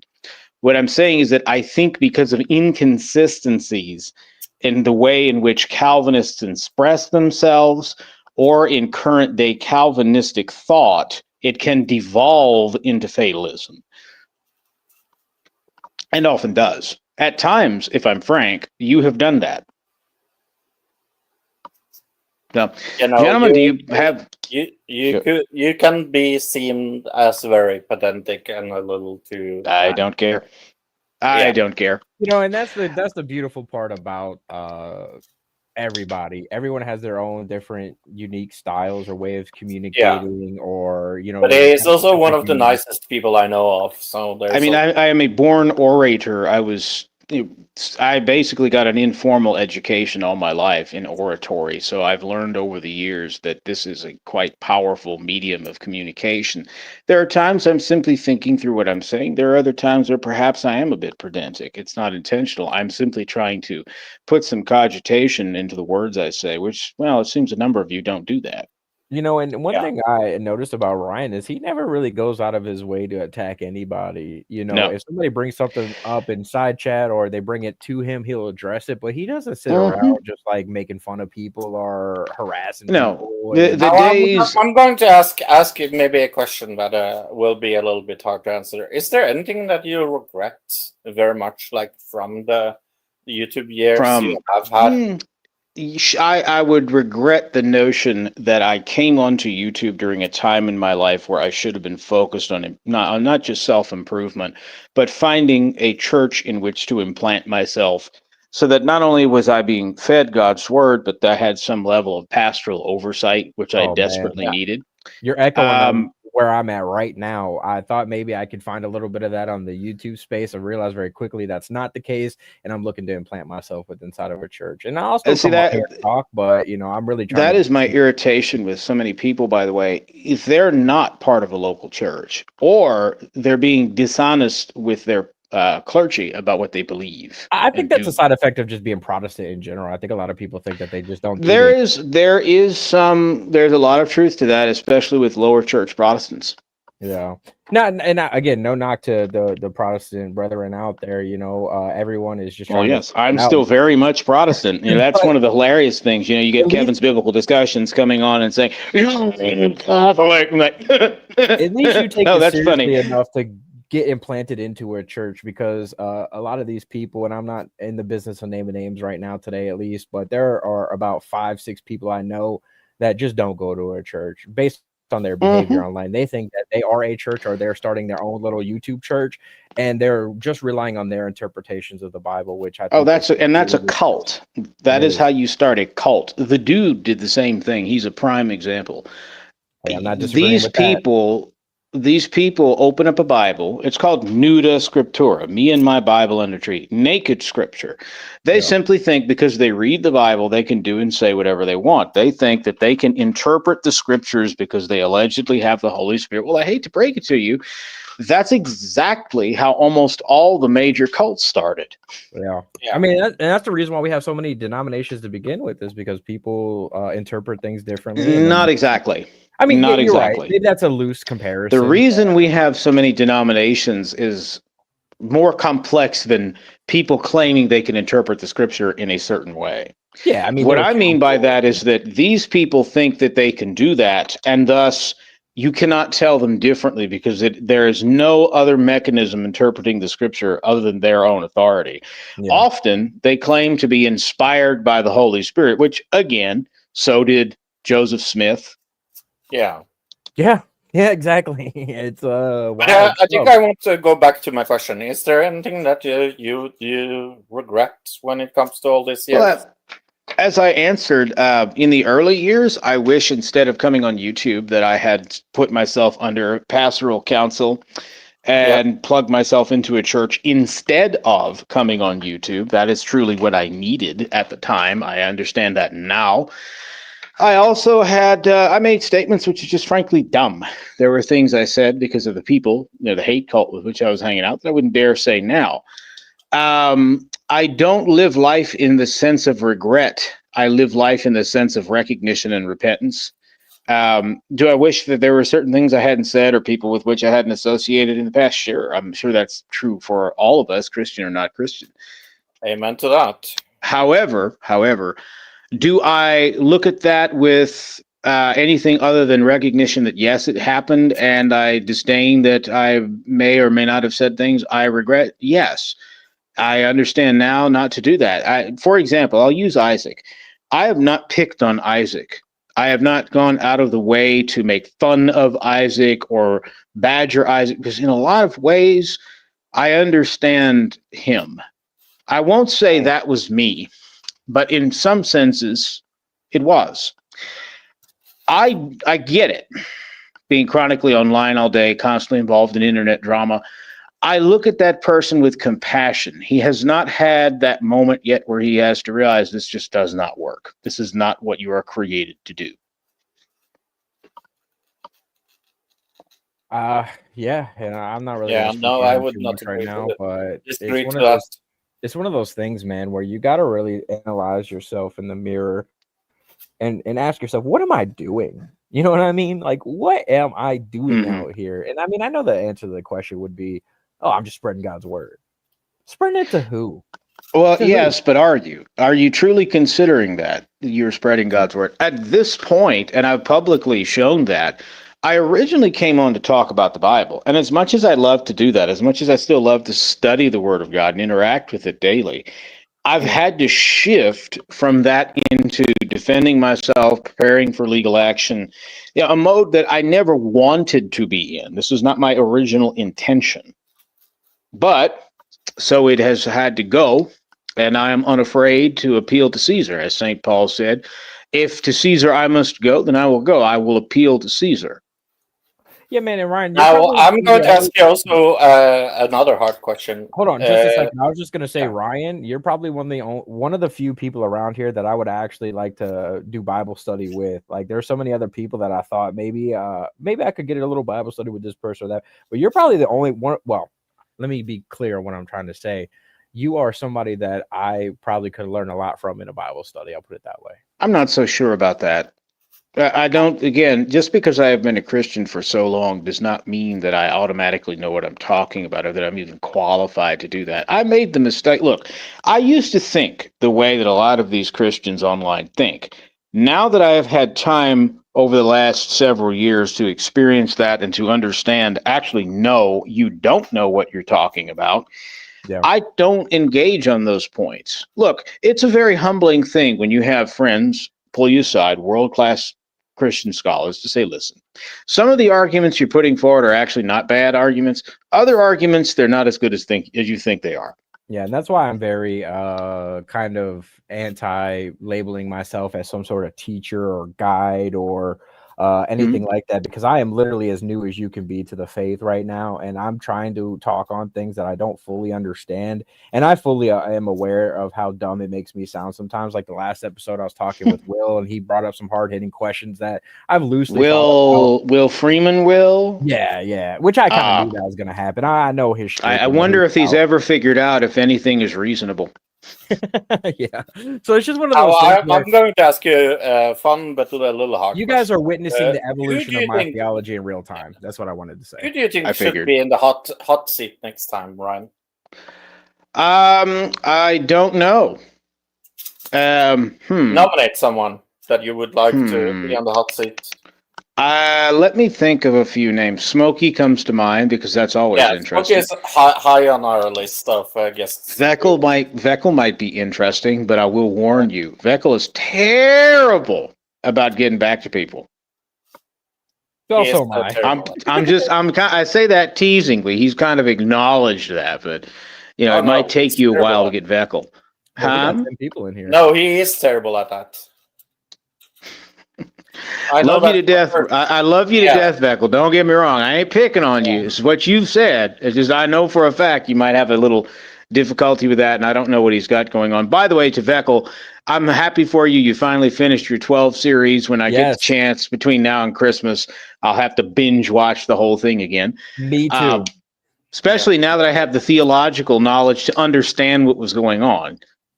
Yeah, man, I wanted to shout out. And also, my second little fun question is: what is one question you wish we asked you? I wish we could have articulated more about our Lord Jesus Christ for those of us who are Christians. Yeah, no, I understand. I likewise would have liked to discuss a little more about Anglicanism. I don't think people in this community understand what an Anglican is. I have a limited understanding, but through the research of denominations, I can't really find too many faults. Well, we are not just Orthodox Christians. We are the third largest denomination of Christians behind the Roman Catholics and Eastern Orthodox. We're not just some tiny podunk cult. Well, and I will say Right. this though, this probably won't be the end of conversation between us, Ryan. I mean, I know Oh, we're a little I hope limited on not. time because I kind of wasted a lot of StreamYard's free time doing my own personal streams. I didn't realize there was only 20 hours. So we were Yeah, on the cutting free it down. version, that's Yeah. correct. And I don't really want That's to spill probably out going to be for true, by the way, for most of your streaming services. yeah, but if I mix two and two together, I'll use one for personal, one for podcast stuff. So if we had a little bit more time, we could run for hours and hours and hours. But I don't see any reason why we couldn't have you back on with a more focused. Sure. Yeah, my advice to you is that if you want this podcast to go anywhere, you should have a format. Oh yeah, absolutely. Right now, the bare minimum that we have is our goal is to get somebody either in the faith or out of the faith to talk about kind of their journey and their walk. And we did touch on that a little bit, kind of where you started from in the faith and where you're at now. So we did hit some of those points as well. So Yes, I was in that hoping way- we would have discussed more about the faith, but unfortunately we did yeah, not. we will do that next time. Lord I didn't willing, realize Lord willing. that I didn't realize there was so much meat to the potatoes when it comes to the hate cult and how We Yeah, could that talk for actually we went could talk about. for weeks about that because, mind you, it's about for Mhm. some of us 15 years to cover, for other of us less, but still years of stuff to cover and ongoing. That is why I've been careful with what I say on the one hand and on the other. It's not a subject I delve into frequently because there's just so much to cover. Well, I do kind of Well, want to go Me, ahead. me and Max, we need to talk about something before we go.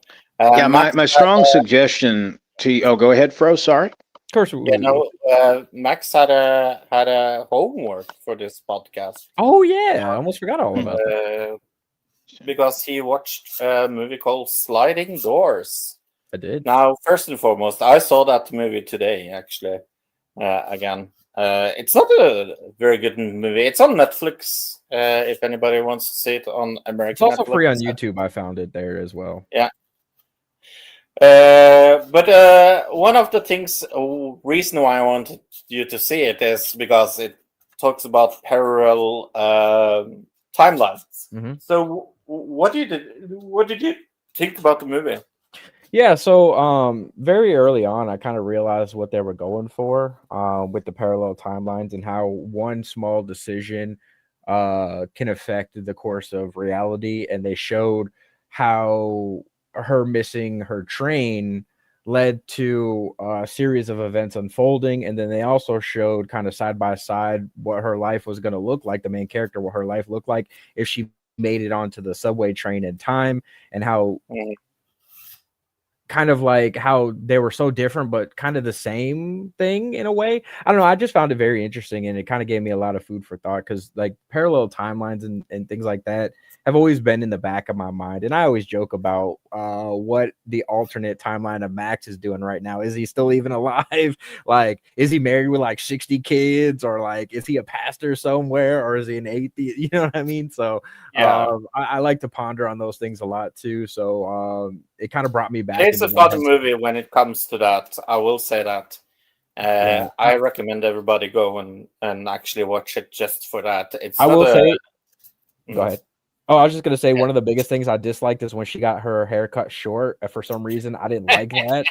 I also don't like how skinny she is, and maybe that's me body shaming or something. But I feel like she was gonna blow away in the wind. So there was. I mean, that was when she had her extreme thin period.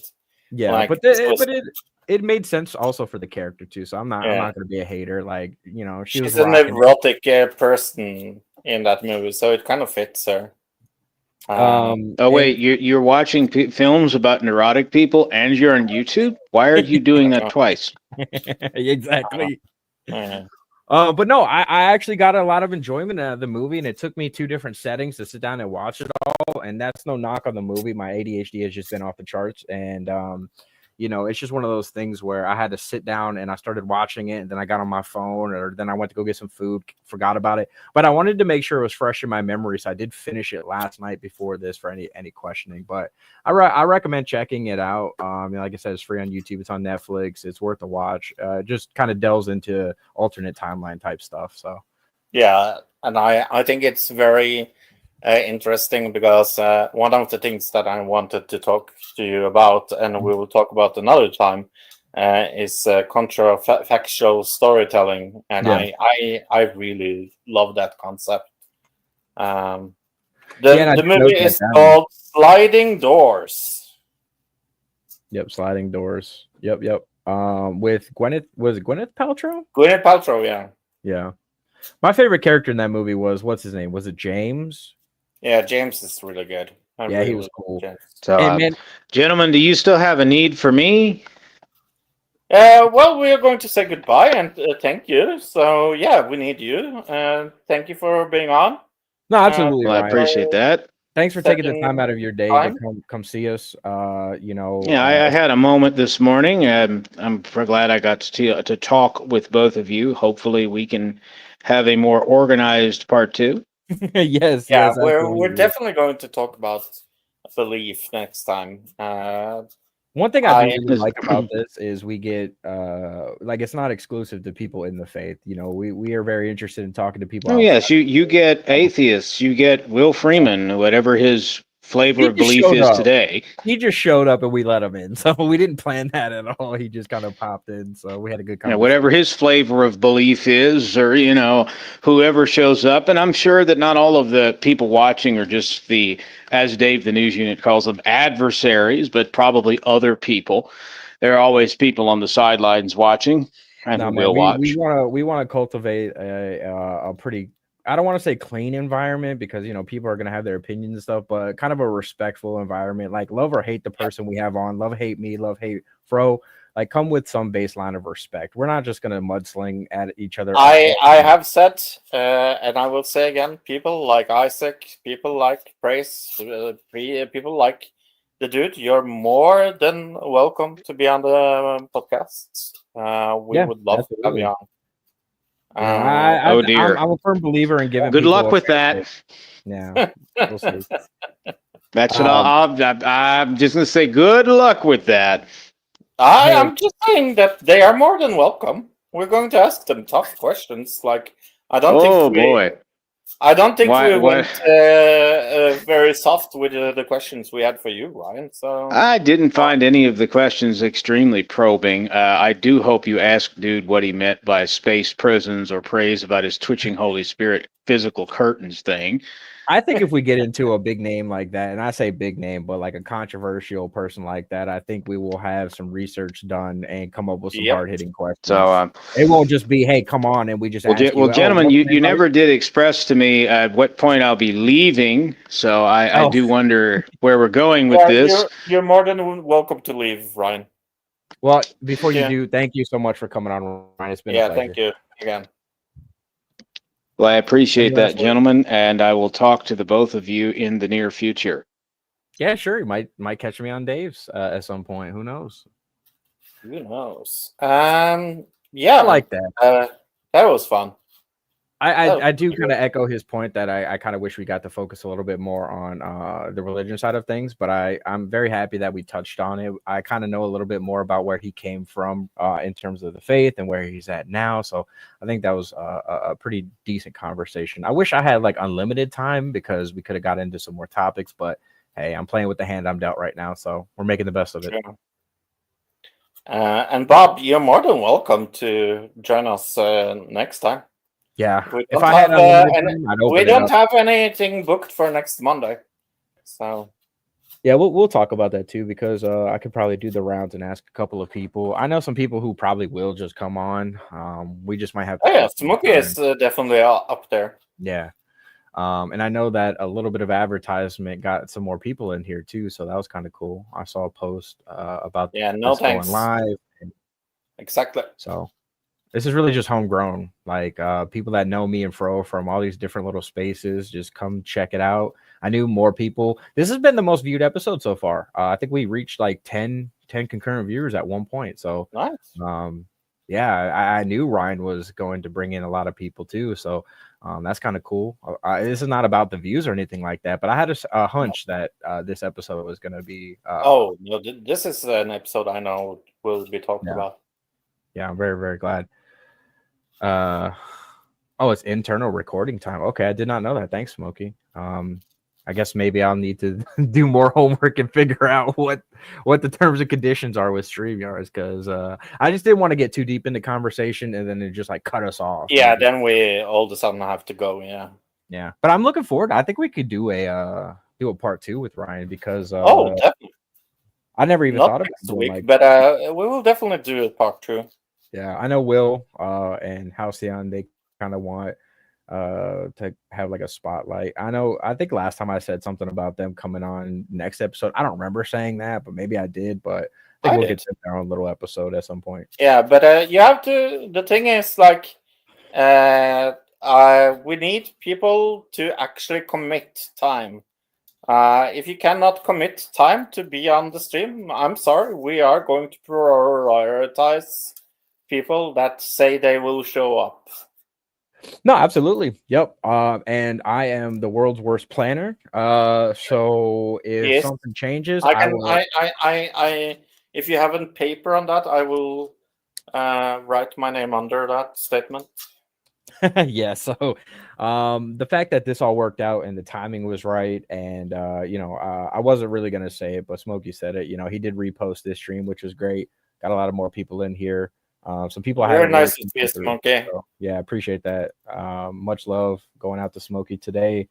The fact that we had 10 concurrent viewers kind of blew me away. I was like, wow, I guess people really do seem to care about this a little bit more than I thought. I thought it was just going to be all three of us hanging out, shooting the breeze, having a conversation like at a bar, you know what I mean? Like, hey, what you been up to? What you been up to? What you been up to? How's this going? But we got in some depth there, which was great. I like that. It was really good. And Smokey, if you have the time next Monday, Smokey, you're on the top of our list. Yeah, and he's 3-4 hours different from me, but I can always adjust my schedule. It's usually Mondays when I have yeah, we do it on Monday. Monday is not movable. When we do it on Monday, it's movable. Yeah, I just have a lot of stuff going on weekends usually. So I am the type of person who will get through the weekend and come Monday usually get to do the podcast, and then I can always change it around though. I mean, I guess it really depends on the guest and what we need to do. I can make. But yeah, okay. The time next Monday, you're on the top of our wishing list. So if you can.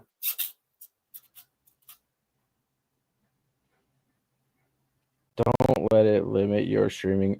Yeah, actually, Smokey, now that you say that, because I was thinking about doing a stream the other day just to kick it, see if any of the adversaries wanted to come in and do what they want to do. Yeah, should we open it up? Yeah, we can. Let's open. Yeah, I don't care. I don't really care if the rest is recorded. Like, it makes me wonder though how much is actually just gonna go to YouTube itself though. Like, is it all just gonna stay on the channel, or I don't know? I guess we'll find out. We'll find out. But yeah, Smokey, do you have time next Monday? I mean, I could always shoot some DMs out too. Hey, what's up, man? Hey, bud. Yeah, man, you don't got to worry about that limit to streaming. You can keep streaming to YouTube. YouTube has no limit, so YouTube will let you stream. Up to 11 hours. Will StreamYard shut down? No. What it's doing is it's just telling you that it's internal recording. It's only going to allot you 20 hours at your current plan. So when you guys do a stream, you go back into your back studio in StreamYard, right? Yeah. And you'll see there's a recording of the stream you just did. And you can save it from that StreamYard window, or you can do whatever with it. You can share it, you can save it, do whatever. That's where they're talking about the limit of 20 hours. You can keep streaming to YouTube. It's not like StreamYard is going to just shut down your stream because you hit 20 hours. Like, that's not how it works. It's just their internal maximum recording. See, like for my plan and Dave's plan, I think we get like 60 hours or something like that. But I don't even care about that because all my stuff is, recorded on YouTube. So I don't care what StreamYard is recording. You get what I'm saying? That always confused me, honestly. Because I was like, I never really looked too deeply into that. So that's good to know. Well, and I was talking to Fro today too about this one partner app with OBS that kind of allows you to create rooms where people can join. Because I could stream on my own perfectly fine, unlimited forever. Like, I know how to do that, but getting into these environments where we want to have people come in, I didn't know how to do that in OBS, but I think I know of another free method to do that too, which You is what I can was going to also use. do. I've seen some people use Restream.io. I think that's free. Yeah, I do. You could do. I did check into Yeah. that too. Yeah. So I mean, that'd if be it's cool. really a cost feature, before you get to any type of monetization. I back in years past, I did take donations. I had a Patreon, and Yeah. stuff like that, and people always cover the cost of the StreamYard at least, if not Well, and more. that's what I was talking to Fro about. It's like it doesn't make sense for me or us right now to really kind of foot the bill for that. Just starting up, like Yeah, I get you. If it was a little bit cheaper, if it was basically like chump change, you'd be like, oh, well, yeah, it used to be $20. It used to be $20 a month. It was they super cranked cheap. it up. Yeah, I think it's they like cranked it up 60 for like a over. mid plan. Yeah. So how's your Monday next week, Smokey? Little too soon to tell for sure. Okay. I'll have to get back to you guys on that. Yeah, we could just we'll figure that out in DMs and stuff like that. I mean, if it's gonna be like a Monday, it's best to ask me on like a Wednesday or a Thursday. You know what I'm saying? Same for me, man. If I'm scheduled to be anywhere, we have this time. It's like Monday. Yeah, no, that's fine. No, I'm willing to fit it in. It's just a little later in the week. I can tell you for sure. Yeah, I can be there or not. Is all I'm saying. Yeah. Cool. Hi, Becco. So anyway, I just wanted to clear that up. So don't let that like you guys can do 6-hour streams every day, and it's not gonna. The only thing it means is that StreamYard in itself internally is just gonna record the first 20 hours of that. That's all that means. That don't let it like keep you guys from doing what you want to do, or I mean, streaming every day if you want to. You know what I mean? Yeah. I mean, I could probably find some time, at least an hour to stream daily. Hello. So, what's up, Michael? Do that as much as you want. And by the way, you need to do that anyway if you guys want to amp up awareness. You really kind of need to be pushing out content. I would be, catching, shorts of things you like in the community or in the outer, things that are hot button topics. Like Basement Dweller got a bunch of views because he did some little meme on Hassan shocking his dog. I saw that. Yeah. Yeah. You grab some of those things like that, and whatever's kind of a hot button topic online, kind of focus on that. I don't really do much of that. I never have. I don't want. Here's the thing. For what I'm doing, I don't want fake growth. Like I like the fact that I get 400, 500 views with only 300 subs. Like I don't really. You don't want to be accused of buying subs. Yeah. I don't want to be, like some of these people who got like 20,000 subs and only get 2 people watching a live stream. You know what I mean? I don't want to be one of them. Yeah. I just sent you an MP3 with the daily coffee with Candace, by the way. All right, thank you. Yeah, I don't know. I don't know whether you saw in the chat going too fast, but would you mind doing that with Sparkle for me, the English version? Which one? Sure. The song? I will download that for you. Yeah, thank you. Yeah, that's why Sparkle always accuses me of pushing out shorts all the time. But Sparkle, you got to realize the more you interact with my content, the more it's going to show you old ones that I posted. Because I only post maybe 1 or 2, maybe 3 a day. But that's just to maximize. I have no problem with you. Like I actually enjoy them. It's just one of those things where I am pushing out more shorts and like I'll repost other shorts I found funny. I've been wondering how to fucking make wondering how to make my own shorts. I can. It's just I don't really have too many ideas. Right, but how do you do it? I don't know how shorts even work. What do you mean? It depends on what kind. Like you could just. I don't know. A lot of mine are just reposts, except for the ones with me, obviously. So thank you very much. It's crazy how many people are trying to build like content and then they get like 5 views. It's like I barely even have to try at all, and I'll get like at least 100 on a short of myself, and I'm not even doing anything but standing still. I'll take a selfie, add some music to it. Add some VHS effects because that's also, my thing. While we remember it, you need to do that backstage thingy where you give me. Oh yeah, for this stream. Yeah. I gotta figure it out. Maybe Smokey knows how to, because I know you and Dave kind of like are mods for each other's like streams and stuff. How do you do that through StreamYards? Do you know? So yeah, there's a section in the settings. I can walk you through it if I get in front of a computer. Give me a second. Oh no, it's okay. I just I'll be able to figure it out. I just didn't know. There's roles in the settings section Okay. that you can go to where you can assign people like I don't know what it's called, like co-mod or administrator. There's a couple different roles. You can only pick one person to fill them. Yeah, and they have to be verified with YouTube too, right? If you're doing it through YouTube or have some. They're verified through their email. Oh, okay, gotcha. Yeah. All right. Yeah. So what you do is like you'll go in and it'll ask you who do you want to be your co-mod or co-admin for your StreamYard or whatever. Cool. When you go into the back, and then you'll type in Fro's email. And then he'll get an email and he can click on it, and it'll be sure it's the same email you have your YouTube with. But then it'll authenticate, and then you'll have the same access. Well, it's up to you what tier you set it up for. But if you have co-admin, then Fro can start and stop streams and do all that stuff. If it's just the co-mod, then he can just come in, share screens, let people in, let people out, that type of stuff. So there's a couple of different levels. Oh yeah, I see it right here. Yeah. I see it. Okay. Yeah, I'll definitely do that here. You need my email address? I mean, if it's not the same one, then yeah, like DM it to me. I'll figure that out. Yeah.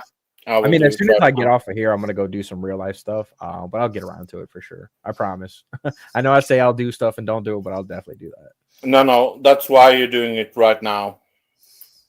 Okay, I'll do it right now then. Yeah, Max. I also want to get with you so I can learn how to use OBS a little bit better. I used to know how to do it, but then I haven't messed around with it in a few years. Oh yeah, like this cool guy right here. Yeah, I just blended a bunch of elements together. Really, at the end of the day, so. I'm always the type that no matter how many videos or tutorials I watch, like it goes in one ear and out the other, and I just gotta baffo, so that's how I learned. I've been using Dave and I have been using StreamYards for I don't even know, probably since it first came out. So like if you need questions about it, just ask us. Usually we know. I appreciate it, man. And like I was telling Vecco, like anything that you guys like Vecco, if you come up with like an intro or anything like that, definitely like shoot it over, man. I'm not it used to be $20 a month, and if you ended up referring someone, it was like 15 or 10 or something. It used to be dirt ass cheap, and that now it's like $50 a month. It's crazy what they did. If I do decide to sign up for it, I'll either use like yours or Dave's like link for that. Get you guys. Well, don't worry. Yeah, no, don't worry about that. So, I mean, do it for Dave if anyone, because it's not even like it's a big, bonus. Like, oh, here's a few bucks off a month. It's like who gives a shit. Like that type of thing. Yeah, no, I definitely want to give something back to you guys if I ever do sign up for StreamYards, because otherwise I want to do it use for Dave. But I'll get you Dave's referral link, and you can use Dave's referral. Yeah, I mean it's not going to be anytime soon. Maybe after a good month or two of us consistently doing it and we're committed and stuff like that. I want to make sure that I'm able to commit to all this stuff before I actually start paying for it. You know what I mean? And it seems like it's also. I mean, figure out really, and this is important too. And Ryan was kind of right about it. Like you really kind of figure out the format you want to do, because here's the thing: whatever format you guys choose, people are going to get used to it. Yeah. And like that's the type of audience you're going to cultivate. So if you end up kind of breaking, like my format's always been open room.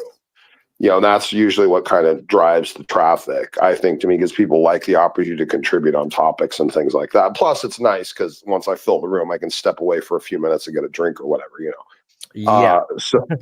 So that's kind of the format I like and chased after. That's how I kind of cultivated the audience that I have. If I was to suddenly break that, I don't think people would stick around and watch me very much, because that's how I cultivated them into it. So you guys really should kind of, if you haven't already, kind of, focus on talking about, the kind of format. And it doesn't have to be one thing, but it's got to be consistent. You know what I mean? Oh, yeah. Yeah, and it's kind of cool how this is kind of organically growing to the point now where it's something that people actually come by to check out. And I need to do better at advertising it, because I made a post yesterday kind of letting people know when this is coming up, but then I deleted it because I thought I had the timing wrong, which I did. I was off by an hour, so people would have showed up a whole hour early and have just been waiting around. I just need to get better at advertising it to let people know. And I don't like going other places to advertise either. Like I don't want to go on your channel or Dave's and mention it because like it's not. Yeah, but you can. I mean, you can. I mean, I don't care. Well, you know, I mean, you can do that, which is kind of cool. I mean, and I mean, all of us in our inner circle and our group, like we all do support each other. Like I tell people, you know, if I'm like, just like I shouted out your thing today, I wasn't even planning to show up, but I know, you know, like, hey, like go check out East Max. He's doing a neat little interview with Ryan. Everyone knows Ryan, so you know.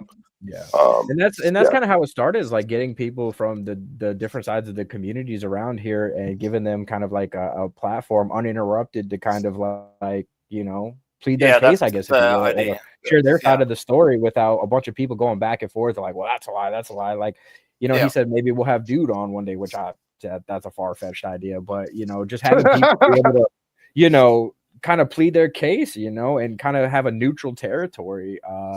Not that I'm like neutral with them, I don't like them, but well, I'll tell you what, if you could teach a chimpanzee to say pass from death to life and fully persuaded, well, you got a Dude interview right there. So they're committed to that whole death to life thing too. Like they talk about it constantly as if they know what it means, but I don't think they do because they're often talking. No, they don't. And I proved it. You haven't moved from death to life. Okay. Yeah, no, I proved they don't know what the hell Dude doesn't know what the hell he's talking about by simply pulling up one passage, which was 1 John 3, I think it was 18, where literally it uses that exact terminology, pass from death to life, you know, and things like that. And it has nothing to do with what you believe about the cross. It has to do with whether or not you love your brother.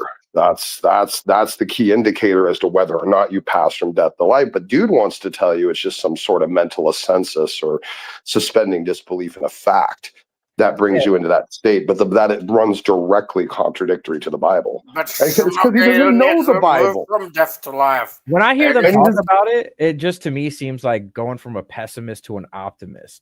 Like you're more optimistic about the future, where prior to you were. It's Emperor's New Clothes, dude. You know, you guys know the story of the Emperor's New Clothes? Have you guys heard of that? Oh yeah. Okay. The guy didn't have anything on. That's what free grace is. It's fucking empty air that they call, you know, the most beautiful, luxurious garment on earth. It's not. It's not. There's nothing there. It's just a bunch of empty placations and desperation for wishful thinking that you can live any way you want and be good with God. It's nonsense. Well, I would definitely say one thing that I'm very sure of is like you can't really just say the factoids like you put it, Smokey, or just wake up one day and be like, I believe in Jesus, and it's literally just that simple. Like to let you guys know, this is the first place I'll go ahead and announce it too. It's a little preliminary, but it might happen. It just depends what my schedule is like on Saturday. But on the Teach Yahweh channel, I'm probably going to be going in and taking on a whole room full of Osassers and free gracers and take them all one by one, you know, equal time with everyone in the room. So that's the Teach Yahweh channel. So I'll shout it out. It's like a Jubilee. Yeah, kind of like a Jubilee situation. Yeah, I'm going to sit there and just take them all on. I get equal time and somebody should animate equal that. engagement. Yeah, I'm going to take on a whole goddamn room of them. Yeah, man, I really like that kind of format too. Assuming it's structured, you know, obviously if everyone's how do I move things into the stage? Well, see, if I do it on my channel, no one shows up because they're all afraid. But if I go to a new environment, they don't know who I am yet. Yeah, I don't know, bro. I made you the co-host, so you should just be able to click on people and add and remove them. Like, yeah, but how do I add my presentation to the stage? Is what I'm asking. Oh, I got. Well, you have to share your screen first, bro. You have to share your screen. All right, now you try. Well, there it was right there. It was just there for a second. That.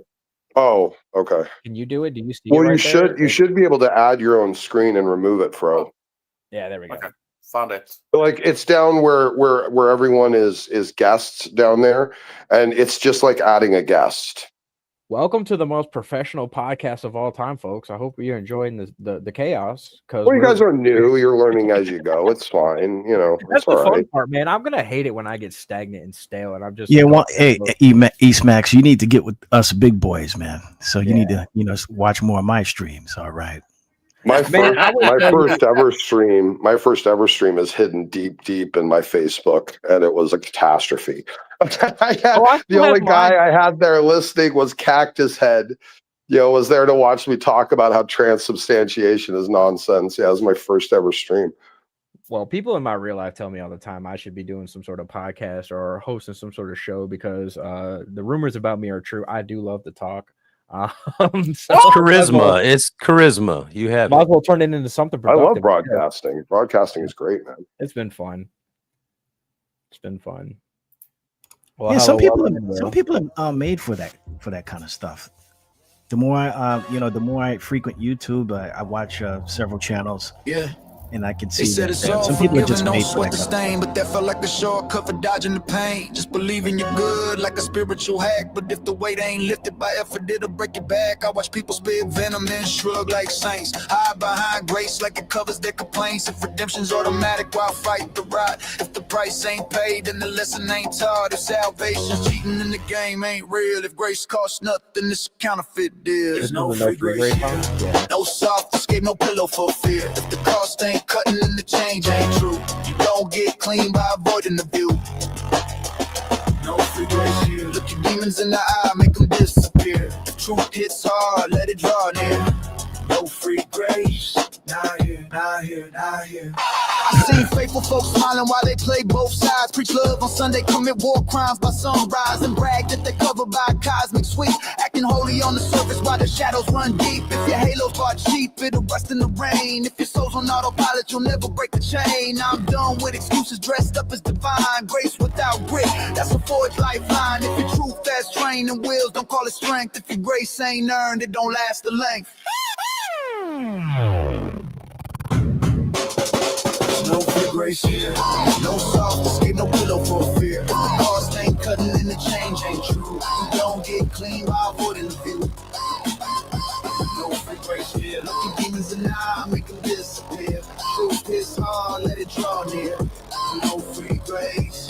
Not here, not here, not here, not here.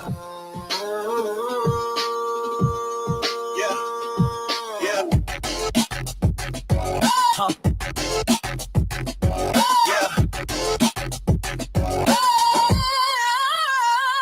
I'm tired of the doctrine to dodge the grind of the safe forever crew with a hollow spine. If your faith don't demand you to bleed and fight, then your faith ain't nothing but a comfort light. You ain't righteous, you're lazy, call it what it is. Grace ain't immunity for the life you live. If you think free mercy makes you bulletproof, then you ain't faced yourself, you ain't saw truth. They chant no judgment while they torch the room, hide behind scriptures while they spread their doom. If your hands ain't dirty, you ain't touched real change. If your heart ain't cracked, you ain't rearranged. I'm built from the nights where the world went cold, from the battles I fought with no shepherd to hold. If grace dropped cheap, then it don't mean jack. You want redemption, pay it back, pay it back. There's no free grace here, no fake forgiveness, no bargain tier. If the wound ain't deep, then the heel ain't real. You don't rise strong by refusing to feel. No free grace here, stand in the fire till the fear burns clear. As truth hits hard, that's truth sincere. No free grace, not here, not here, not here.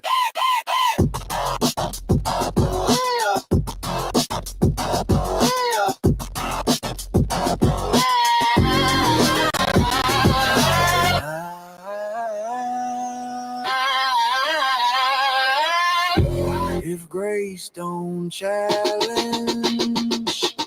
then grace ain't real. I like that.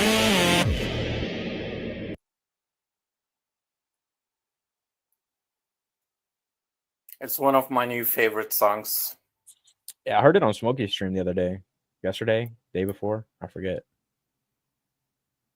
Yeah, I would allow Housey to come in, but we're full. It says I can only have 6 people with this free plan. So this is the boys only club.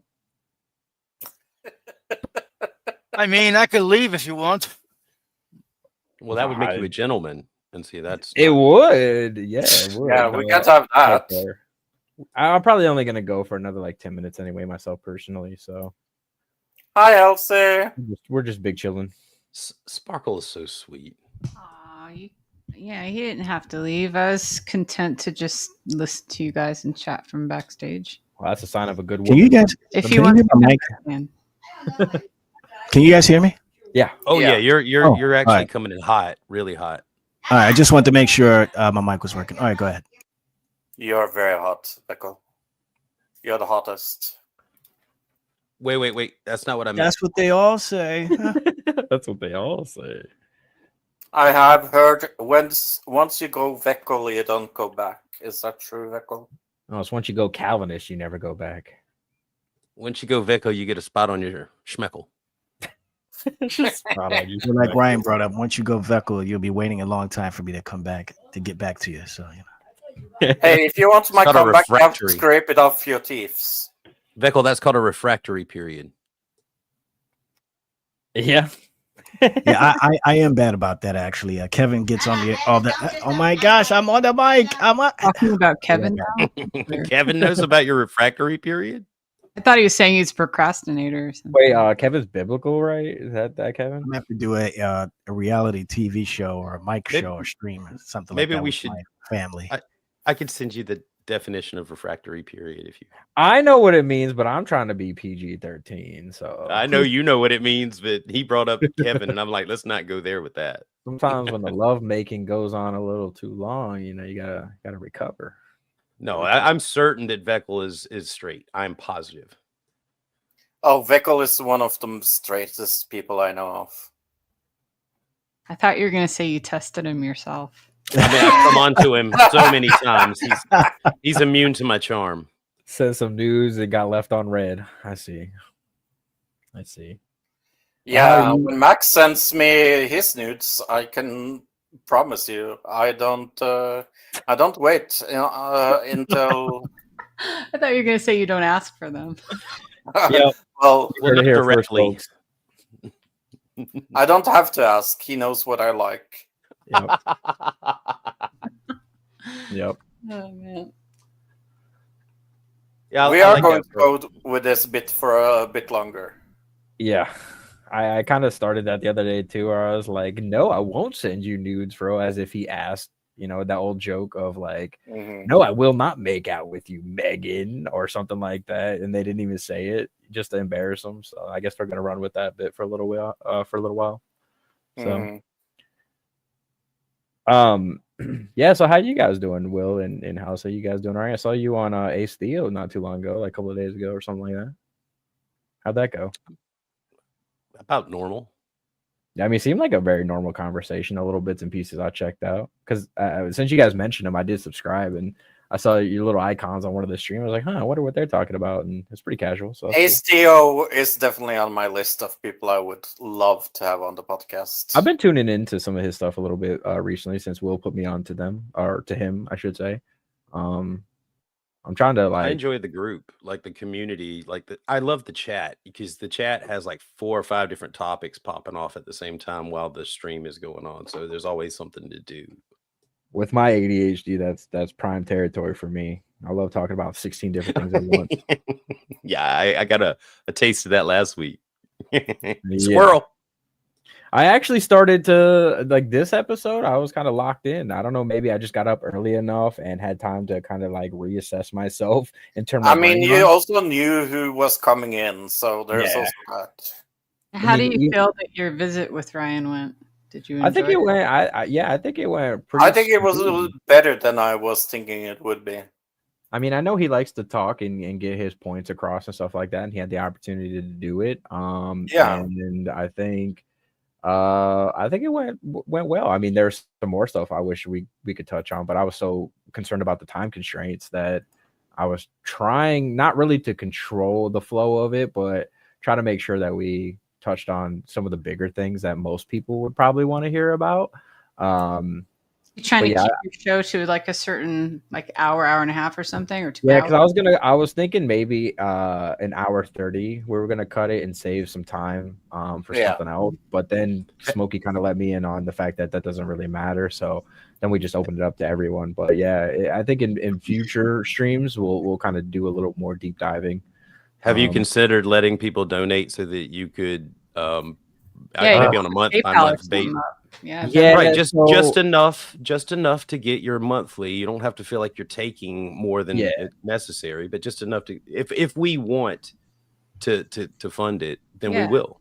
Throw $5 at it here and there. Yeah, that's definitely something that I'm always focused on money, not in a negative or bad way, but for something to last long term, that will have to be the case, because I'm not just gonna be doing this for free forever, you know. So like, Yeah, let I it gotta pay a little bit for you. capitalize on my time.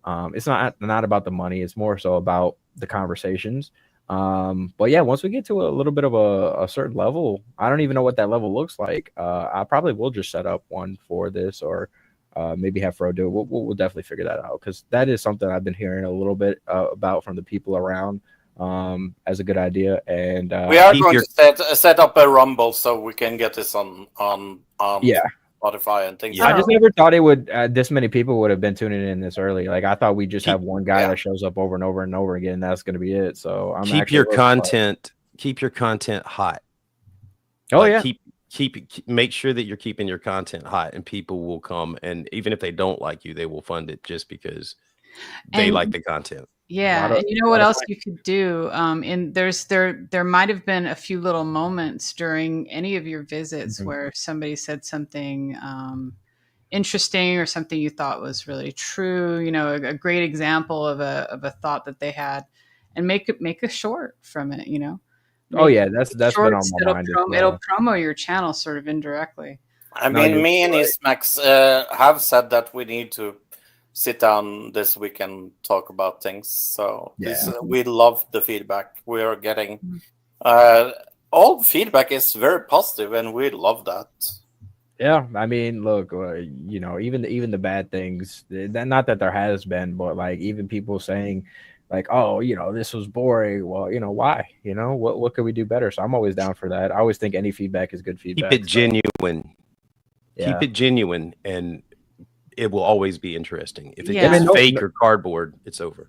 There's no performance for me. Like, I'll kind of amp up the energy, or like kind of quote unquote get into character of like, okay, well, I'm at war with this person. Let me act a little bit more like an asshole, I guess. But it's real for me. Yeah, I'm supposed to not like shit. You were so genuine last week that, like, I've rewatched the stream 3 times now, just because of how honest and genuine you were being. So incredibly good. I went back and listened to it as well. I keep hearing that, man. I refuse to do it. I've listened to it a little bit. I was like, nah, I gotta cut this off. Can't do it. Can't do it.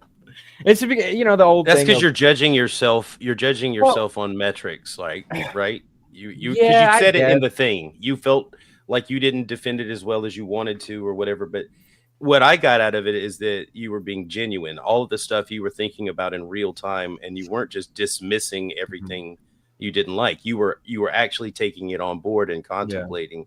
And that was an honest, real time experience for the viewer watching you process it and lean on the Bible and all that stuff. And that is this one of these moments, Freeman, where I make fun of how brown your nose is because you said something nice about someone? Is this one of those moments? I don't know. I'll let you know when I care about what you think, Smokey. Oh, that's interesting. I where are all the supporters that care what you think? I'm sorry, where are they? Did you want to talk to me about where are all the people that follow your live streams and stuff? They don't exist? Oh, okay. All right. Okay, Pumpkin, are you done? Yeah, that's okay, sweetheart. I know you can't handle the heat.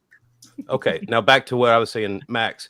No, but whenever you're genuine like that, I like listening, because I know that you're not putting on an act like some people do. I could have just ran to ChatGPT. You know what I mean? I could have easily just pulled up ChatGPT and like, hey, argue this for me, and then read it off. I did. Yeah, Veko, if you're going to play with Studio, I recommend Premiere. If you're not going to play with Studio, then I recommend Pro. I don't use Studio, so I'm not going to pay Pro anymore. But no Premium. But if you're going to play with fixing things on that, you should pay for the most expensive one, because you don't want to pay extra for that. If you're going to use this function, this is you have to be in Premiere. So, Fro, whenever y'all go off live, I definitely want to talk to you about Suno. That's another reason that I'm here. Yeah, we'll actually probably be cutting it here short, at least from my perspective. Like, I got to get going here shortly. I probably got a little bit of time backstage with you guys, but then I got to get rolling out. But we should go. Is there anything anybody else wanted to say before we kind of ended here? I first just wanted to start by saying thank all of you guys for coming out. Like, this has been crazy. I didn't realize on episode 3 we'd have so much engagement, interaction. That's kind of mind-boggling to me. So I really we love it. Thank you so much, everybody, for being here. Yeah, thanks you for opening up the room. I wanted to ask you real quick too. So what do you have planned for next Monday? Smokey. Oh, okay. So is that confirmed? It sounded like he wasn't sure. No, that's not confirmed. Well, how about we put it this way? It'll either be you or him, depending on whoever is able to. And if not, the one that books it first gets it. How about that? I mean, either way, we're gonna have. Well, it depends on what time in the day you do it. I'm on the East Coast here, so yeah, so am I. So it'll work out best for us at that time. If you do it for me next Monday, it'll have to be 7 p.m. Ooh, but if you do it the following Monday, I can do it pretty much anytime. Man, you know what? If we get a night stream going, you might get a whole different version of me at nighttime. That's when I really come alive. We're not doing it too late because there's one co-host that doesn't like to be up late. We'll figure it out. We'll figure it out one of these days, I'm sure. Yeah. We'll get you on. Yeah, we'll figure it out. Yeah. Fro's you got me on Discord, so you can send me a message. I do want to dedicate an episode to Will. I want to dedicate an episode to Housey. Maybe both of them in tandem. I don't know. We'll see. But got a lot of ideas floating around out here that we're going to capitalize on, I'm sure. Oh, yeah. I really can't imagine Dude is ever going to come on to defend his position, but maybe one day. He's more than welcome to come on. Maybe I know Praise will make a visit for sure. Yeah, I think that could be arranged if you let some of us work on it. I believe Dude could be. We would love to have them on. I mean, next time they have an open panel, I could just click the link and be like, "Hey, what are you guys doing? You guys want to bring this over here and challenge me or something like that?" You're right. You're right to invite them all at the same time because they're not confident on their own. So you kind of have to interview them as one entity. You know, and if that was triune idiocy. If that was the case, I think me, Fro, and say Smokey, I'll go at it. You know what I mean? 3v3. No, don't change what you do. You're right. And yeah, because you're not an adversary necessarily. You're just interviewing, right? Yeah, and I'm not really like they're not my personal adversary. I just know that they don't really hold me in high regard, and that's fine. That's cool. I don't care. But I'm not really like it's not gotten personal like it has for some other people. Don't make your sorry, go ahead. So Will can ask me the questions he wanted to do, and then I have to go. So yeah, shoot emails to Fro. He's kind of like the brainchild of this whole operation. I just kind of show up and press buttons and talk. So yeah, onecattwokittens@gmail.com if you want to be booked. Actually, if I can find it in the chat, I'll pin it while we kind of wrap this up here. There it is. There you go. Shoot any ideas, anything to this email. Hopefully no nudes though, please. Yeah, I have enough of them from Eastmax, so I know they're premium. I don't need more. Anyway, all right. Well, gentlemen and ladies, thank you so much for coming out. This has been the Light Between Us podcast, hosted by Fro and myself over here on the Eastmax channel. Mondays is what we shoot for, usually in the morning time for me, Eastern Standard Time, anywhere from 9 to like 12. Of course, those things may change as it is also depending on the guest that we get as well. But just want to thank you all for stopping by. And any other statements, Fro? Piss off. Wow. I love Bob so much, honestly. Unironically, I love that guy when he shows up because he hates me so much, and I've done nothing to make him hate me. So that's funny. You're gonna tell me that on my own channel, Bob? How dare you? You're banned. Yeah. I need to give him a wrench. Actually, maybe that'll make him happy. Give him a wrench. Okay. Bye, everybody. Bye. Bye. Oh, you know what?